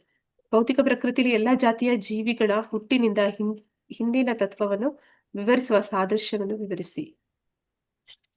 ಇದು ಶ್ಲೋಕ 3. ಶ್ಲೋಕ 3ರ ಇಷ್ಟಾಗಿದೆ, 2ನೇ ಪ್ಯಾರಾಗ್ರಾಫ್. ಕ್ವಶನ್ ಇನ್ನೊಂದ್ಸರಿ. ಭೌತಿಕ ಪ್ರಕೃತಿಯಲ್ಲಿ ಎಲ್ಲಾ ಜಾತಿಯ ಜೀವಿಗಳ ಹುಟ್ಟಿನ ಹಿಂದಿನ ತತ್ವವನ್ನು ವಿವರಿಸುವ ಸಾದೃಶ್ಯವನ್ನು ವಿವರಿಸಿ. ಭೌತಿಕ ಪ್ರಕೃತಿಯಲ್ಲಿ 84 ಲಕ್ಷ ಯೋನಿಗಳು ಬಂದಿದೆ. ಆ ಬಂದಿರುವ 3.14.345 ಅಲ್ಲಿ ಎಲ್ಲ ಮಿಕ್ಸ್ ಇದೆ ಮಾತಾಜಿ. ಅದೆಲ್ಲ ಎಲ್ಲಾ 3 ಶ್ಲೋಕದಲ್ಲಿ ಬರುತ್ತೆ. ಅಲ್ಲ ಪ್ರಭುಜಿ, ಅವ್ರು ಬರೀ ಒಂದು ಸಾದೃಶ್ಯವನ್ನ ಮಾತ್ರ ಕೇಳ್ತಾ ಇದಾರೆ. ನೀವು ಒಂದು ಸಾದೃಶ್ಯವನ್ನ ವಿವರಿಸಿ ಸಾಕು ಅಂತ ಕೊಟ್ಟಿರೋದು. ಇದ್ರಲ್ಲಿ ಒಂದೇ ಸಾದೃಶ್ಯ, ಅದು ಚೇಳು ಮತ್ತೆ ಅಕ್ಕಿ. ಏನಂತ ಹೇಳ್ತಾರೆ, ವೃಶ್ಚಿಕ ತಂಡೋಲ ನ್ಯಾಯ ಅಂತ ಏನು ಹೇಳ್ತಾರೆ ಅದನ್ನ. ವೃಶ್ಚಿಕ ತಂಡೋಲ ನ್ಯಾಯ ಅಂತಂದ್ರೆ ಹಕ್ಕಿ ರಾಶಿಯಿಂದ ಚೇಳಿನ ಮರಿಗಳು ಬರುತ್ತೆ ಈಚೆಗೆ. ಆಗ ನೋಡಿದವನು ಏನಂತಾನೆ ಅಂದ್ರೆ, ಈ ಅಕ್ಕಿ ಏನ್ ಮಾಡ್ತಾ ಇದೆ, ಅದು ಈ ಚೇಳಿಗೆ ಜನ್ಮ ಕೊಟ್ಟಿದೆ ಅಂತ ಹೇಳ್ತಾನಂತೆ. ಅಂದ್ರೆ ಈ ವಿಜ್ಞಾನಿಗಳು ಹೇಳೋ ರೀತಿ ಅದು. ಅಂದ್ರೆ ಈ ಪ್ರಕೃತಿಯಲ್ಲಿ ಜೀವ ಪ್ರಭೇದಗಳು ಏನು ಕಾಣಿಸ್ತಿದೆ ಇದೆಲ್ಲವೂ ಕೂಡ ಪ್ರಕೃತಿಯಿಂದಾನೇ ಆಗಿರುವಂತದ್ದು. ಪ್ರಕೃತಿಯೇ ಇದಕ್ಕೆ ಮೂಲ ಕಾರಣ. ಪ್ರಕೃತಿಯ ರಾಸಾಯನಿಕ ಕ್ರಿಯೆಗಳು ಏನ್ ನಡೀತಿದೆ ಅದರಿಂದ ಈ ಒಂದು ಆಟಮ್ ಬರುತ್ತೆ. ಆಟಮ್ ಅದು ಅಂದ್ರೆ ಬೇರೆ ಬೇರೆ ವಿಸ್ತರಣೆ ಆಗ್ತಾ ಆಗ್ತಾ ಆಗ್ತಾ ಬೇರೆ ಬೇರೆ ಜೀವಿಗಳು ಬರ್ತವೆ. ಅಮೀಬಾ ಬರುತ್ತೆ, ಇನ್ನೇನೇನೋ ಬರುತ್ತೆ ಅಂತ ಹೇಳುವಂಥದ್ದು. ಹಾಗೆ ಮನುಷ್ಯ ಬಂದ ಅಂತ ಹೇಳುವಂಥದ್ದು. ಆದ್ರೆ ವಾಸ್ತವದಲ್ಲಿ ಅದು ಸತ್ಯ ಅಲ್ಲ. ಆ ಅಕ್ಕಿಯ ರಾಶಿ ಏನಿತ್ತು ಅದ್ರೊಳಗಡೆ ತಾಯಿ ಚೇಳು ಹೋಗಿ ಮೊಟ್ಟೆ ಇಟ್ಟು ಬಂದಿದ್ದು, ಆ ಮೊಟ್ಟೆ ಹೊಡೆದು ಈಗ ಮರಿಗಳೀಚೆ ಬರ್ತಾ ಇದೆ. ಹಾಗೆ ತಾಯಿ ಚೇಳು ಏನು ಇದೆ ಅದೇ ರೀತಿ ಭಗವಂತ ಅವನು ಈ ಬೀಜಗಳನ್ನ 84 ರೀತಿಯ ಪ್ರಭೇದಗಳನ್ನ ಈ ಭೌತಿಕ ಪ್ರಕೃತಿಯಲ್ಲಿ ಗರ್ಭಧಾನ ಮಾಡಿದ್ದಾನೆ. ಅವನಿಂದ ಈ ಪ್ರಕೃತಿಯಲ್ಲಿ ಈ ವೈವಿಧ್ಯಗಳು ಕಾಣ್ತಾ ಇದೆ. ವಾಸ್ತವದಲ್ಲಿ ಜನ ಏನ್ ಅನ್ಕೋತಾ ಇದ್ದಾರೆ, ಇಲ್ಲ ಇದೆಲ್ಲವೂ ಕೂಡ ಪ್ರಕೃತಿಯಿಂದಾನೇ ಬರ್ತಾ ಇರುವಂತದ್ದು. ಈ ಒಂದು ಸಾದೃಶ್ಯವನ್ನ ನೀವು ವಿವರಿಸ್ಬೇಕಾಗತ್ತೆ. ಅಂದ್ರೆ ಇಲ್ಲಿ ಪ್ರಕೃತಿ ತಾಯಿ ರೂಪದಲ್ಲಿ ಬರ್ತದೆ. ಮತ್ತೆ ಮಾತಾಜಿ ಭಗವಂತ ತಂದೆಯಾಗಿ ಏನಂದ್ರೆ ಪ್ರಭುಜಿ ಒಂದು ಮಳೆ ಬಂತು ಅಂದ್ರೆ ಮೋಡಗಳಿಂದ ಬಂತು ಅನ್ಕೋತಾರೆ ಮಾತಾಜಿ. ಕೃಷ್ಣ ಮಾತಾಜಿ, ಮಣ್ಣು ಅಂದ್ರೆ ಪ್ರಕೃತಿ ಮಾತಾಜಿ, ಕುಂಬಾರ ಅಂದ್ರೆ ಕ್ಷೇತ್ರಜ್ಞ, ಹೀಗೆ ಮಾಡ್ಬೋದಲ್ಲ ಮಾತಾಜಿ? ಅಂದ್ರೆ ಮಣ್ಣನ್ನು ಬಳಸ್ಕೊಂಡು ಕುಂಬಾರ ಏನ್ ಮಾಡ್ತಾನೆ, ಮಡಿಕೆ ತಯಾರಿಸ್ತಾನೆ, ಏನೇನು ಅದು ಗೃಹೋಪಯೋಗಿ ವಸ್ತುವನ್ನ ತಯಾರಿಸ್ತಾನಲ್ಲ ಮಾತಾಜಿ. ಅಂದ್ರೆ ಮಾತಾಜಿ ಸಾದೃಶ್ಯ ಅಂದ್ರೆ ಇಲ್ಲಿ ಬುಕ್ಕಲ್ಲಿ ಕೊಟ್ಟಿದ್ದಾರೆ, ಅದನ್ನ ನೀವು ವಿವರಣೆ ಮಾಡ್ಬೇಕು. ನೀವು ನಿಮ್ಮ ಓನ್ ಎಕ್ಸಾಂಪಲ್ಸ್ ಅದು ಕೇಳ್ತಿಲ್ಲ, ಅವರು ಓನ್ ಎಕ್ಸಾಂಪಲ್ಸ್ ಕೇಳ್ತಿಲ್ಲ. ಆಲ್ರೆಡಿ ಒಂದು ಎಕ್ಸಾಂಪಲ್ ಕೊಟ್ಟಿದ್ದಾರೆ, ಅದನ್ನ ಎಕ್ಸ್ಪ್ಲೈನ್ ಮಾಡಿ. ಅದೇನ್ ಹೇಳ್ತಾ ಇದಾರೆ, ಅದ್ರಲ್ಲಿ ಏನ್ ಅರ್ಥ? ಅಕ್ಕಿ ಸಾದೃಶ್ಯನೇ ಕೊಡ್ಬೇಕು, ಅಂದ್ರೆ ಬೇರೆ ಕೊಡ್ಬಾರ್ದು, ಅದ್ರ ಬಗ್ಗೆ ಕೊಡ್ಬೇಕು. ವೃಶ್ಚಿಕ ತಂಡೋಲ ನ್ಯಾಯದ ಬಗ್ಗೆ ಇಲ್ಲಿ ನೀವು ಹೇಳ್ಬೇಕು. ಅಲ್ಲಿ ಇನ್ನೊಂದು ಏನಂತ ಹೇಳ್ತಾರೆ ಅಂದ್ರೆ, ಈಗ ಅನೇಕ ಪ್ರಭೇದಗಳಿತ್ತು ಹಸುಗಳಲ್ಲಿ ಅಂತ ಹೇಳ್ತಾರೆ. ಈಗ ತುಂಬಾ ಅಂತವೆಲ್ಲ ನಾಶ ಆಗಿದೆ ಅಂತ ಹೇಳ್ತಾರೆ. ಈಗ ಏನಂತ ಹೇಳ್ತಾರೆ, ಡೈನೋಸರಸ್ ಅದೆಲ್ಲ ಇತ್ತು, ಅದರದ್ದು ಅವಶೇಷಗಳಿದೆ, ಆದ್ರೆ ಈಗ ಅದಿಲ್ಲ ಅಂತ. ಆದ್ರೆ ಈ ಏನು ಜೀವಿಗಳು ಅಲ್ಲಿ ನಾಶ ಆಗಿದ್ದಾರೆ, ಅದು ನಾಶ ನಾವು ಮಾಡೋದಕ್ಕೆ ಸಾಧ್ಯ ಇದೆ, ನಾವೆಲ್ಲ ಅದ್ರಲ್ಲೆಲ್ಲ ಎಕ್ಸ್ಪರ್ಟ್ ಇದೀವಿ. ಆದ್ರೆ ಅದನ್ನ ಸೃಷ್ಟಿ ಮಾಡೋದಕ್ಕೆ ಭಗವಂತ ಬೇಕು ಅಂತ. ಆದ್ರೆ ಅದು ಇಲ್ಲ ಅಂದ್ರೂ ಕೂಡ ಅದನ್ನ ಮತ್ತೆ ಇನ್ನೊಂದು ಆ ತಳಿ ಬರ್ಬೇಕು ಅಂತಂದ್ರೆ ಭಗವಂತ ಅವನ ಒಂದು ಇಚ್ಛೆ ಇದ್ರೆ ಅದು ಸಾಧ್ಯ ಆಗುತ್ತೆ ಅಂತ. ಹಾಗೆ ಈ ಪ್ರಭೇದಗಳು ಏನಿದೆ ಅದೆಲ್ಲವೂ ಕೂಡ ಬರ್ತಾ ಇರುವಂತದ್ದು ವಾಸ್ತವದಲ್ಲಿ ಭಗವಂತನಿಂದ ಮಾತ್ರ ಅನ್ನುವಂಥದ್ದು ಈ ಒಂದು ಸಾದೃಶ್ಯದ ವಿವರಣೆ. ಅದನ್ನ ನೀವು ಅಲ್ಲಿ ಎಕ್ಸ್ಪ್ಲೈನ್ ಮಾಡ್ಬೇಕಾಗತ್ತೆ, ವಿವರಿಸ್ಬೇಕು ಮಾತಾಜಿ. ಇದೆಲ್ಲ ಸಾದೃಶ್ಯಗಳಂತಂದ್ರೆ ಸ್ವಲ್ಪ ಗುಣದ ಲಕ್ಷಣಗಳು. ಮಾತಾಜಿ ಇಲ್ಲಿ ಯಾವ ಸಾದೃಶ್ಯದ ಬಗ್ಗೆ ಕೇಳ್ತಾ ಇದ್ರೆ ಆ ಪರ್ಟಿಕ್ಯುಲರ್ ಸಾದೃಶ್ಯನ ನೀವು ಅರ್ಥಪೂರ್ಣವಾಗಿ ಹೇಳ್ಬೇಕು. ಪ್ರತಿಯೊಂದು ಜೀವಿಯ ಗುಣಲಕ್ಷಣಗಳು ಏನ್ ಬರ್ತಾವ, ಆ 3 ಗುಣಲಕ್ಷಣಗಳು ಮತ್ತೆ ವಿವರಣೆ ಮಾಡ್ಬೇಕು ಇಲ್ಲಿ. ಹಾ ಪ್ರಭುಜಿ, ಸಿ ನಲ್ಲಿ 3 ಗುಣಲಕ್ಷಣಗಳನ್ನ ಹೇಳ್ಬೇಕು, ಮತ್ತೆ ಅವರ ಗಮ್ಯಸ್ಥಾನವನ್ನ ಹೇಳ್ಬೇಕು. ಗುಣಗಳು ಸತ್ವಗುಣದವ್ರು ಎಲ್ಲಿ ಸೇರ್ತಾರೆ, ರಜೋಗುಣದವ್ರು ಎಲ್ಲಿ ಸೇರ್ತಾರೆ, ತಮಗುಣದವ್ರು ಎಲ್ಲಿ ಸೇರ್ತಾರೆ ಅಂತಂದು ಇದನ್ನ ವಿವರಿಸ್ಬೇಕು ಮಾತಾಜಿ. ಇದು ಮತ್ತೆ ರಿಪೀಟ್ ಆಗುತ್ತೆ ಅನ್ಸುತ್ತೆ, ಆಲ್ರೆಡಿ ನಾವು ನೋಡಿದ್ವಿ. ಮಾತಾಜಿ 7ನೇದು ಪದ್ಯಗಳು 14.22ರಿಂದ 26ರಲ್ಲಿ ಭಗವಾನ್ ಕೃಷ್ಣನು ಭೌತಿಕ ವಿಧಾನಗಳನ್ನು ಮೀರಿದ ಒಬ್ಬನನ್ನು ವಿವರಿಸುತ್ತಾನೆ. ಅಂದ್ರೆ ಗುಣಾತೀತನಾಗೋದ್ರ ಬಗ್ಗೆ ಹೇಳ್ಬೇಕು. ಒಬ್ಬನು ವಿಧಾನಗಳನ್ನು ಹೇಗೆ ಮೀರುತ್ತಾನೆ, ಹೇಗೆ ಅವನು ಗುಣಾತೀತನಾಗ್ತಾನೆ. ವಸ್ತು ವಿಧಾನಗಳನ್ನು ಮೀರಿರುವ ವ್ಯಕ್ತಿಯ 2 ಲಕ್ಷಣಗಳನ್ನ ಹೆಸರಿಸಿ. ಗುಣಾತೀತನಾದವನ 2 ಗುಣಲಕ್ಷಣಗಳನ್ನ ಹೇಳ್ಬೇಕು. ಅವನ ಅಥವಾ ಅವಳ ನಡವಳಿಕೆಯ 2 ಅಂಶಗಳನ್ನ ಹೆಸರಿಸಬೇಕು. ಅಂದ್ರೆ ಸತ್ವಗುಣದಲ್ಲಿ 22-26 ಅಲ್ಲಲ್ಲ ಮಾತಾಜಿ, ಗುಣಾತೀತರು ಅಂದ್ರೆ ಈ 3 ಗುಣಗಳನ್ನ ಮೀರಿದವರು. ಶುದ್ಧ ಸತ್ವಗುಣದಲ್ಲಿ ಕೃಷ್ಣನ ಭಕ್ತಿ ಸೇವೆಯಿಂದ ಈ ರೀತಿ ಶುದ್ಧ ಸತ್ವದ ನೆಲೆಯಲ್ಲಿರುವರು, ಶುದ್ಧ ಭಕ್ತಿ ಸೇವೆ.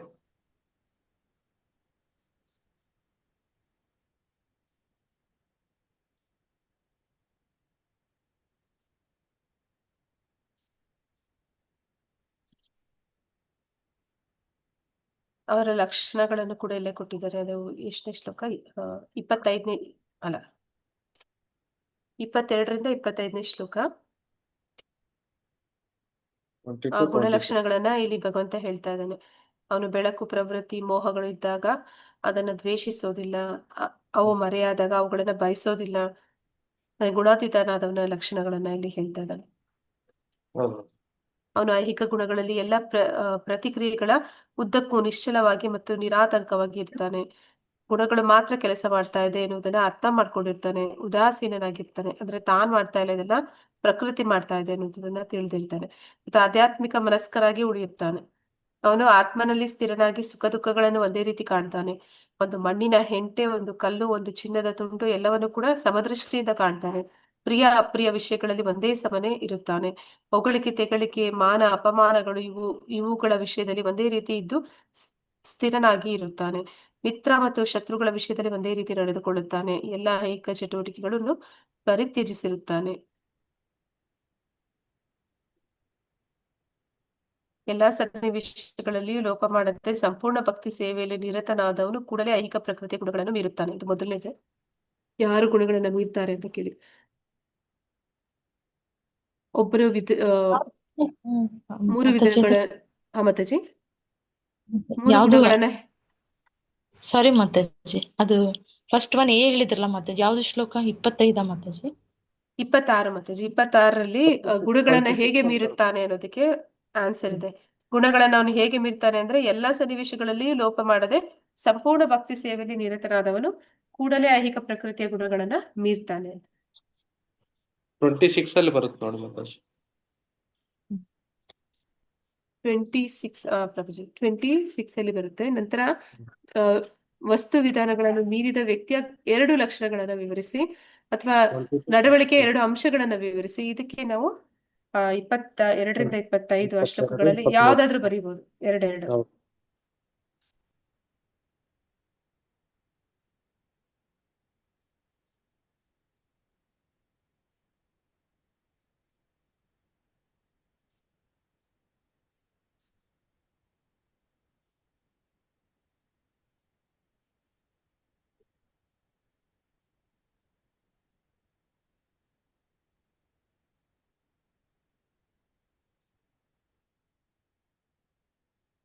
ಕೃಷ್ಣ ಮುಂದಿದ್ದು ನೋಡೋಣ. ಪ್ರತಿ 3 ವಿಧಾನಗಳು ಹೇಗೆ ಬಂಧಿಸಲ್ಪಡುತ್ತವೆ ಎಂಬುದನ್ನು ಸಂಕ್ಷಿಪ್ತವಾಗಿ ವಿವರಿಸಿ. ಹೇಗೆ ಬಂಧಿಸುತ್ತೆ ಅಂತದ್ದು ಸತ್ವಗುಣ, ರಜೋಗುಣ ಮತ್ತು ತಮೋಗುಣ.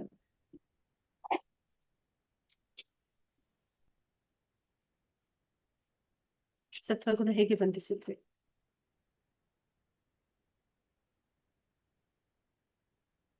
ಹರೇ ಕೃಷ್ಣ. ಹರೇ ಕೃಷ್ಣ ಮಾತಾಜಿ. ಹೌದು. ಸತ್ವಗುಣದಲ್ಲಿ ಮನುಷ್ಯನು ವಸ್ತುಗಳನ್ನು ಸರಿಯಾದ ಸ್ಥಿತಿಯಲ್ಲಿ ಕಾಣಬಲ್ಲ, ಸರಿಯಾದ ಸ್ಥಿತಿಯಲ್ಲಿ ಕೇಳಬಲ್ಲ, ಸರಿಯಾದ ಸ್ಥಿತಿಯಲ್ಲಿ ರುಚಿ ನೋಡಬಲ್ಲ. ಅಂತರಂಗ ಬಹಿರಂಗದಲ್ಲಿ ಪರಿಶುದ್ಧನಾಗಿರುತ್ತಾನೆ. ಅತಿಯಾದ ಸುಖ, ಅತಿಯಾದ ಜ್ಞಾನದಿಂದ ಅವನು ಬಂಧನಕ್ಕೆ ಸಿಲುಕಿಕೊಳ್ಳುತ್ತಾನೆ. ಜ್ಞಾನ ಸುಖ ಬಂಧಿಸುತ್ತೆ ಅಂದ್ರೆ ಪ್ರಕೃತಿ 3 ವಿಧಾನಗಳು ಹೇಗೆ ಬಂಧಿಸಲ್ಪಡುತ್ತದೆ ಅಂದ್ರೆ ಸತ್ವಗುಣದಲ್ಲಿ, ರಜೋಗುಣದಲ್ಲಿ, ತಮೋಗುಣದಲ್ಲಿ ಹೇಳ್ಬೇಕು ಅಂತ ಹೇಳಿದ್ರೆ. ಅಂದ್ರೆ ಇದು ರಿಪೀಟ್ ಆಗಿದೆ ಮಾತಾಜಿ ಪ್ರಶ್ನೆ? ಮಾತಾಜಿ ಅದಕ್ಕೆ ಕೇಳ್ತಾ ಇದ್ದೀನಿ. ಹೌದು. ಅಂದ್ರೆ ರಜೋಗುಣ ಕಾಮ್ಯ ಕರ್ಮಕದ್ದಿ, ಅತಿ ಆಸೆ. ಮತ್ತೆ ತಮೋಗುಣದಲ್ಲಿ ಅಜ್ಞಾನ, ಅಂಧಕಾರ, ಕತ್ತಲೆ ಅಂದ್ರೆ ಭ್ರಮಾಲೋಕದಲ್ಲಿ ಇದರಿಂದ ಅವರು ಬಂಧನಕ್ಕೆ ಒಳಗಾಗ್ತಾರೆ. ಲಕ್ಷಣಗಳು ಬರೀಬೇಕಾ ಮಾತಾಜಿ? ಲಕ್ಷಣಗಳನ್ನ ಬರೀಬೇಕಾ ಮಾತಾಜಿ ಬಂಧಿಸಲ್ಪಟ್ಟಿವೆ ಅಂತ ಅಂದ್ರೆ? ಮಾತಾಜಿ, ಯಾವ ಲಕ್ಷಣಗಳನ್ನ ಬರೆಯೋದಲ್ಲ ಮಾತಾಜಿ, ಯಾವ್ದು ಅವ್ರನ್ನ ಬಂಧಿಸ್ತಾ ಇದೆ ಅಂತ. ಅಂದ್ರೆ ಪರ್ಟಿಕ್ಯುಲರ್ ಆಗಿ ಹೇಳ್ಬೇಕಂದ್ರೆ ಸತ್ವಗುಣ ಸುಖ ಮತ್ತೆ ಜ್ಞಾನ ಬಂಧಿಸುತ್ತೆ. ರಜೋಗುಣದಲ್ಲಿ ಇರುವಂತವನ್ನ ಕಾಮ್ಯ ಕರ್ಮಗಳು ಬಂಧಿಸುತ್ತೆ. ಮತ್ತೆ ತಮೋಗುಣದಲ್ಲಿ ಇರುವವನನ್ನ ಅಜ್ಞಾನ ಬಂಧಿಸುತ್ತೆ. ಆ ವಿಷಯಗಳನ್ನ ಕೇಳ್ತಾ ಇದ್ದಾರೆ. ಹೇಗೆ ಅವರು ಬಂಧನಕ್ಕೆ ಸಿಲುಕ್ತಾರೆ ಆ ಗುಣಗಳಲ್ಲಿ ಇರುವಂತವ್ರು.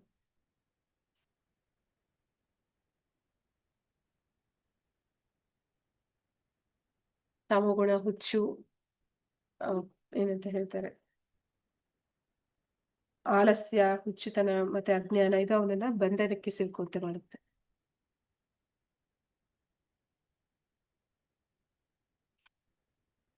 ಹರೇ ಕೃಷ್ಣ. ನೀವು ಮತ್ತೆ ನಾನೇ ಎಲ್ಲ ಆನ್ಸರ್ ಮಾಡ್ತಾ ಇದೀನಿ ಅಂತ ಅನಿಸ್ತಿದೆ. ನೀವು ಆನ್ಸರ್ ಮಾಡಿದ್ರೆ ನನ್ಗೆ ಅದು ಕ್ಲಾರಿಟಿ ಸಿಗ್ತಾ ಇತ್ತು, ನೀವು ಏನು ಓದ್ತಾ ಇದ್ದೀರಾ ಅದು ಕರೆಕ್ಟ್ ಇದೆಯಾ ಅಂತ.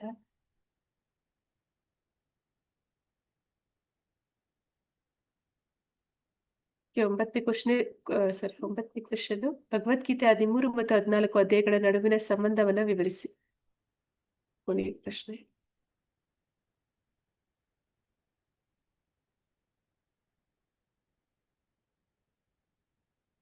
13 ಹರೇ ಮತ್ತೆ ಕೃಷ್ಣ 14. ಮಾತಾಜಿ. ಹಾ ಮಾತಾಜಿ. ಅದ್ರಲ್ಲಿ ಯಾಕೆ ಹೇಳಲ್ಲ ಇದು 13 ಮತ್ತೆ 14ರದ್ದು. 13 ಕ್ಷೇತ್ರಜ್ಞ ಪ್ರಕೃತಿ ಪರಿಕಲ್ಪನೆಗಳ ಮೂಲಕ ಆತ್ಮದ ಸ್ವರೂಪದ ಅರಿವನ್ನು ನೀಡುತ್ತದೆ. ಆತ್ಮವು ಭೌತಿಕ ಪ್ರಪಂಚದಿಂದ ಭಿನ್ನವಾಗಿದ್ದು ಭೌತಿಕ ಶಕ್ತಿಯಿಂದ ಬಂಧಿಸಲ್ಪಟ್ಟಿದೆ ಎನ್ನುವಂಥದ್ದನ್ನ ತಿಳಿಸುತ್ತದೆ. 14ನೇ ಅಧ್ಯಾಯದಲ್ಲಿ ಬಂಧನಗಳಿಗೆ ಕಾರಣವಾದ ಪ್ರಕೃತಿಯ 3 ಗುಣಗಳು ಸತ್ವ, ರಜಸ್ಸು, ತಮಸ್ಸು ಮತ್ತು ಆತ್ಮವು ಅವುಗಳನ್ನು ಹೇಗೆ ಅತಿಕ್ರಮಿಸಬೇಕು ಎಂಬುದನ್ನು ವಿವರಿಸುತ್ತದೆ. ಇದರಿಂದ ಆತ್ಮವು ತನ್ನ ನಿಜವಾದ ಸ್ವಭಾವವನ್ನು ಅರಿತುಕೊಂಡು ಮುಕ್ತಿಯನ್ನು ಪಡೆಯಬಹುದು. ಆತ್ಮವು ಭೌತಿಕ ಪ್ರಕೃತಿಯಲ್ಲಿ ಹೇಗೆ ಸಿಕ್ಕಿಕೊಳ್ಳುತ್ತದೆ ಮತ್ತು ಅದರಿಂದ ಹೇಗೆ ಹೊರಬರಬಹುದು ಎಂಬುದಕ್ಕೆ ಮಾರ್ಗದರ್ಶನವನ್ನು ನೀಡುತ್ತದೆ. ಇಷ್ಟು ಬರ್ಕೊಂಡಿದ್ದೇನೆ. ಮತ್ತು ಪಾಯಿಂಟ್ಸ್ ಇದೆ ಮಾತಾಜಿ, ನಾನು ಇಷ್ಟೇ ಬರ್ಕೊಟ್ಟಿದ್ದೇನೆ.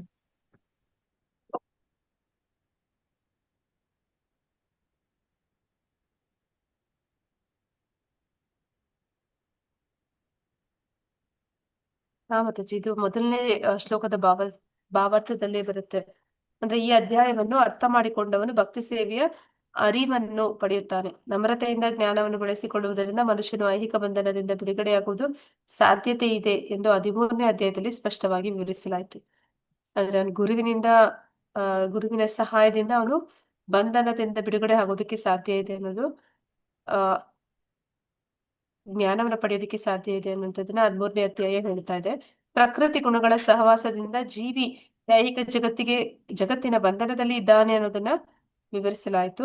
ಈ ಪ್ರಕೃತಿ ಗುಣಗಳು ಯಾವುವು, ಅವು ಹೇಗೆ ಕೆಲಸ ಮಾಡುತ್ತೆ, ಅವು ಹೇಗೆ ಬಂಧಿಸುತ್ತೆ, ಹೇಗೆ ಬಿಡುಗಡೆ ಮಾಡುತ್ತೆ, ಈ ಅಧ್ಯಾಯದಲ್ಲಿ ಪರಮ ಪುರುಷನ ವಿವರಿಸ್ತಾನೆ. ಅಂದ್ರೆ 14ನೇ ಅಧ್ಯಾಯದಲ್ಲಿ ಇದೆಲ್ಲ ವಿಷಯಗಳನ್ನ ಭಗವಂತ ಹೇಳ್ತಾನೆ. ಈ ಅಧ್ಯಾಯದಲ್ಲಿ ವಿವರಿಸಿರುವ ಜ್ಞಾನವು ಈವರೆಗೆ ಇತರ ಅಧ್ಯಾಯಗಳಲ್ಲಿ ಕೊಟ್ಟ ಜ್ಞಾನಕ್ಕಿಂತ ಶ್ರೇಷ್ಠವಾದದ್ದು ಎಂದು ಪರಮಪ್ರಭು ಘೋಷಿಸುತ್ತಾನೆ.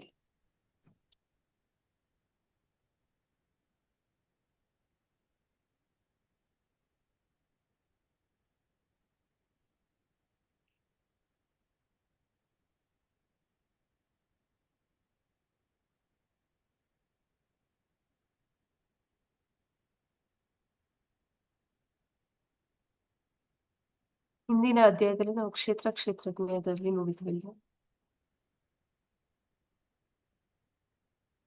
ಕೊನೆಯಲ್ಲಿ ಅದರಲ್ಲಿ ಲಾಸ್ಟ್ ಅಲ್ಲಿ ಏನಿದೆ, ಜ್ಞಾನದ ಕಣ್ಣುಗಳಿಂದ ಕ್ಷೇತ್ರ ಮತ್ತೆ ಕ್ಷೇತ್ರಜ್ಞಾನ ನಡುವಣ ವ್ಯತ್ಯಾಸವನ್ನು ಕಾಣಬಲ್ಲವರು ಐಹಿಕ ಪ್ರಕೃತಿಯಿಂದ ಬಂಧನದಿಂದ ಮೋಕ್ಷದ ಪಡೆಯುವ ಪ್ರಕ್ರಿಯೆಯನ್ನು ಅರ್ಥ ಮಾಡಿಕೊಳ್ಳಬಲ್ಲವರು ಪರಮ ಗುರಿಯನ್ನು ಮುಟ್ಟುತ್ತಾರೆ. ಅಂದ್ರೆ ಅವರು ಜ್ಞಾನದ ಕಣ್ಣುಗಳಿಂದ ಅಂತಂದ್ರೆ ಜ್ಞಾನವನ್ನ ಪಡಿಬೇಕು ಅವರು, ಅದಕ್ಕೆ ಅವರು ಗುರುವಿನ ಒಂದು ಮಾರ್ಗದರ್ಶನ ಅವ್ರಿಗೆ ಬೇಕು. ಗುರುವಿನ ಮೂಲಕ ಅದನ್ನ ಅವರು ತಿಳ್ಕೊತಾರೆ ಅನ್ನುವಂಥದ್ದನ್ನ ಕೊನೆಯಲ್ಲಿ ಹೇಳಿದ್ದಾರೆ. ಆದ್ರೆ ಈ ಅಧ್ಯಾಯದಲ್ಲಿ ಏನಂತ ಹೇಳ್ತಾ ಇದ್ದಾರೆ, ಇಲ್ಲಿ ಹೇಗೆ ಬಂಧನಕ್ಕೆ ಹೇಗೆ ಸಿಕ್ಕಾಕೊಂಡ, ಆ 3 ರೀತಿಯ ಗುಣಗಳು ಯಾವುದು, ಮತ್ತೆ ಅದು ಹೇಗೆಲ್ಲ ಅವನನ್ನ ಬಂಧಿಸುತ್ತೆ, ಬಿಡುಗಡೆಗೆ ಅವನು ಏನ್ ಮಾಡ್ಬೇಕು, ಇದೆಲ್ಲವನ್ನು ಕೂಡ 14ನೇ ಅಧ್ಯಾಯದಲ್ಲಿ ಭಗವಂತ ಹೇಳ್ತಾ ಇದ್ದಾನೆ. ಹರೇ ಕೃಷ್ಣ. ಮುಂದುವರ್ಸಣ್ವಾ ನಿಲ್ಸಣ್ವಾ? ಹರೇ ಕೃಷ್ಣ. ನೆಕ್ಸ್ಟ್ ಟೈಮ್ ದಯವಿಟ್ಟು ಎಲ್ಲರೂ ಮಾತಾಡಿ, ಇಲ್ಲಾಂದ್ರೆ ನನ್ಗೆ ಮಾತಾಜಿ ಕೆಲವರದ್ದು ಮಾತ್ರನೇ ಆನ್ಸರ್ಸ್ ಸಿಗ್ತಾ ಇದೆ, ಉಳಿದವ್ರದ್ದು ನೀವು ಪ್ರಿಪೇರ್ ಆಗಿಲ್ಲ ಅಂತಾನೆ ಅನಿಸ್ತಾ ಇದೆ.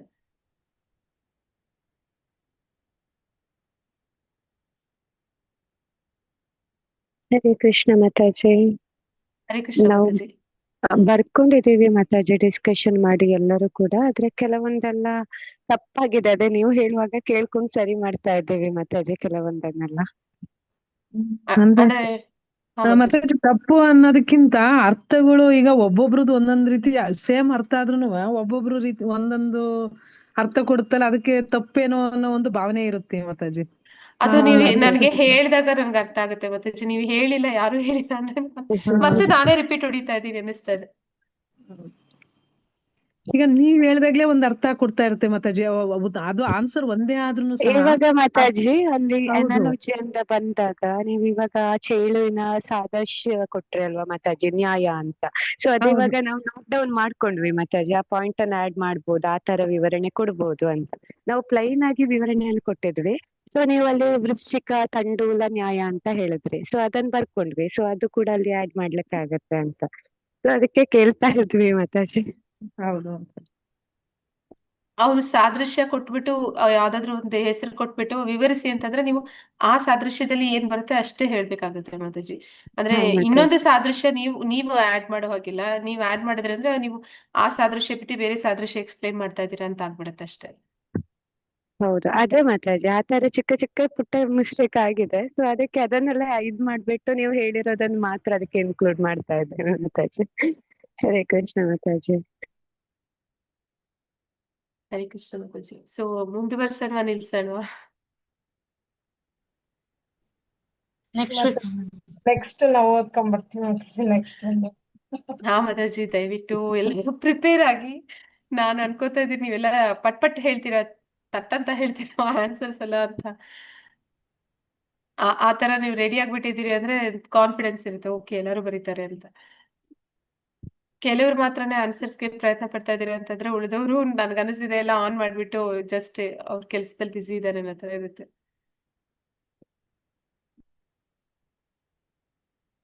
ಹರೇ ಕೃಷ್ಣ ಮಾತಾಜಿ. ಇಲ್ಲ ಮಾತಾಜಿ, ಎಲ್ಲ ರೆಡಿ, ತಪ್ಪಾಗಿರೋದನ್ನ ಮಿಸ್ಟೇಕ್ ನ ಸರಿ ಮಾಡ್ಕೊಳ್ತಾ ಇದೀವಿ ಮಾತಾಜಿ. ತಪ್ಪಿದ್ರೂ ಪರವಾಗಿಲ್ಲ ಮಾತಾಜಿ, ಮಾತಾಡಿ, ಆಗ ನನ್ಗೆ ಗೊತ್ತಾಗುತ್ತೆ ಎಲ್ಲಿ ತಪ್ಪಾಗ್ತಿದೆ ಅಂತ. ಓಕೆ ಮಾತಾಜಿ. ಹರೇ ಕೃಷ್ಣ. ಹರೇ ಕೃಷ್ಣ ಮಾತಾಜಿ. ಸೊ ಎಂಡ್ ಮಾಡೋಣ. ನೆಕ್ಸ್ಟ್ ವೀಕ್ ಎಲ್ಲರಿಗೂ ಅಟೆಂಡೆನ್ಸ್ ಹಾಕಿದ್ದೀನಿ. ಪ್ರಭುಜಿ ಬಂದಿಲ್ಲ ಅನ್ಸುತ್ತೆ ಇವತ್ತು. ದಯವಿಟ್ಟು ಎಲ್ಲರೂ ಫಿಲ್ ಮಾಡಿ. ಮಾತಾಜಿ ಅಟೆಂಡೆನ್ಸ್ ಲಿಂಕ್ ಇನ್ನೊಮ್ಮೆ ಹಾಕ್ತೀರಾ ಮತ್ತೆ?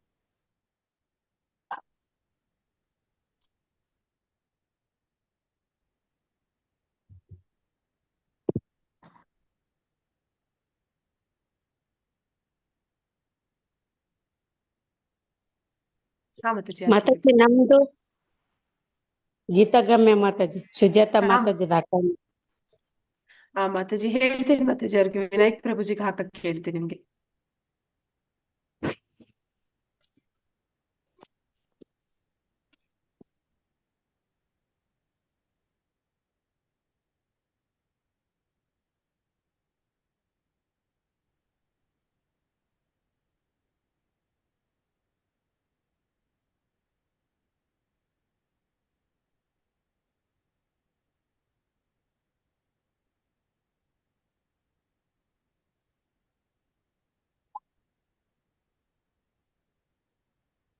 वाञ्छाकल्पतरुभ्यश्च कृपा सिन्धुभ्य एव च पतितनां पावनेभ्यो वैष्णवेभ्यो नमो नमः. ಅನಂತ ಕೋಟಿ ವೈಷ್ಣವರಿಗೆ ಕಿ ಜೈ. ನಾಮಾಚಾರಿ ಹರಿದಾಸ್ ಠಾಕೂರ್ ಕಿ ಜೈ.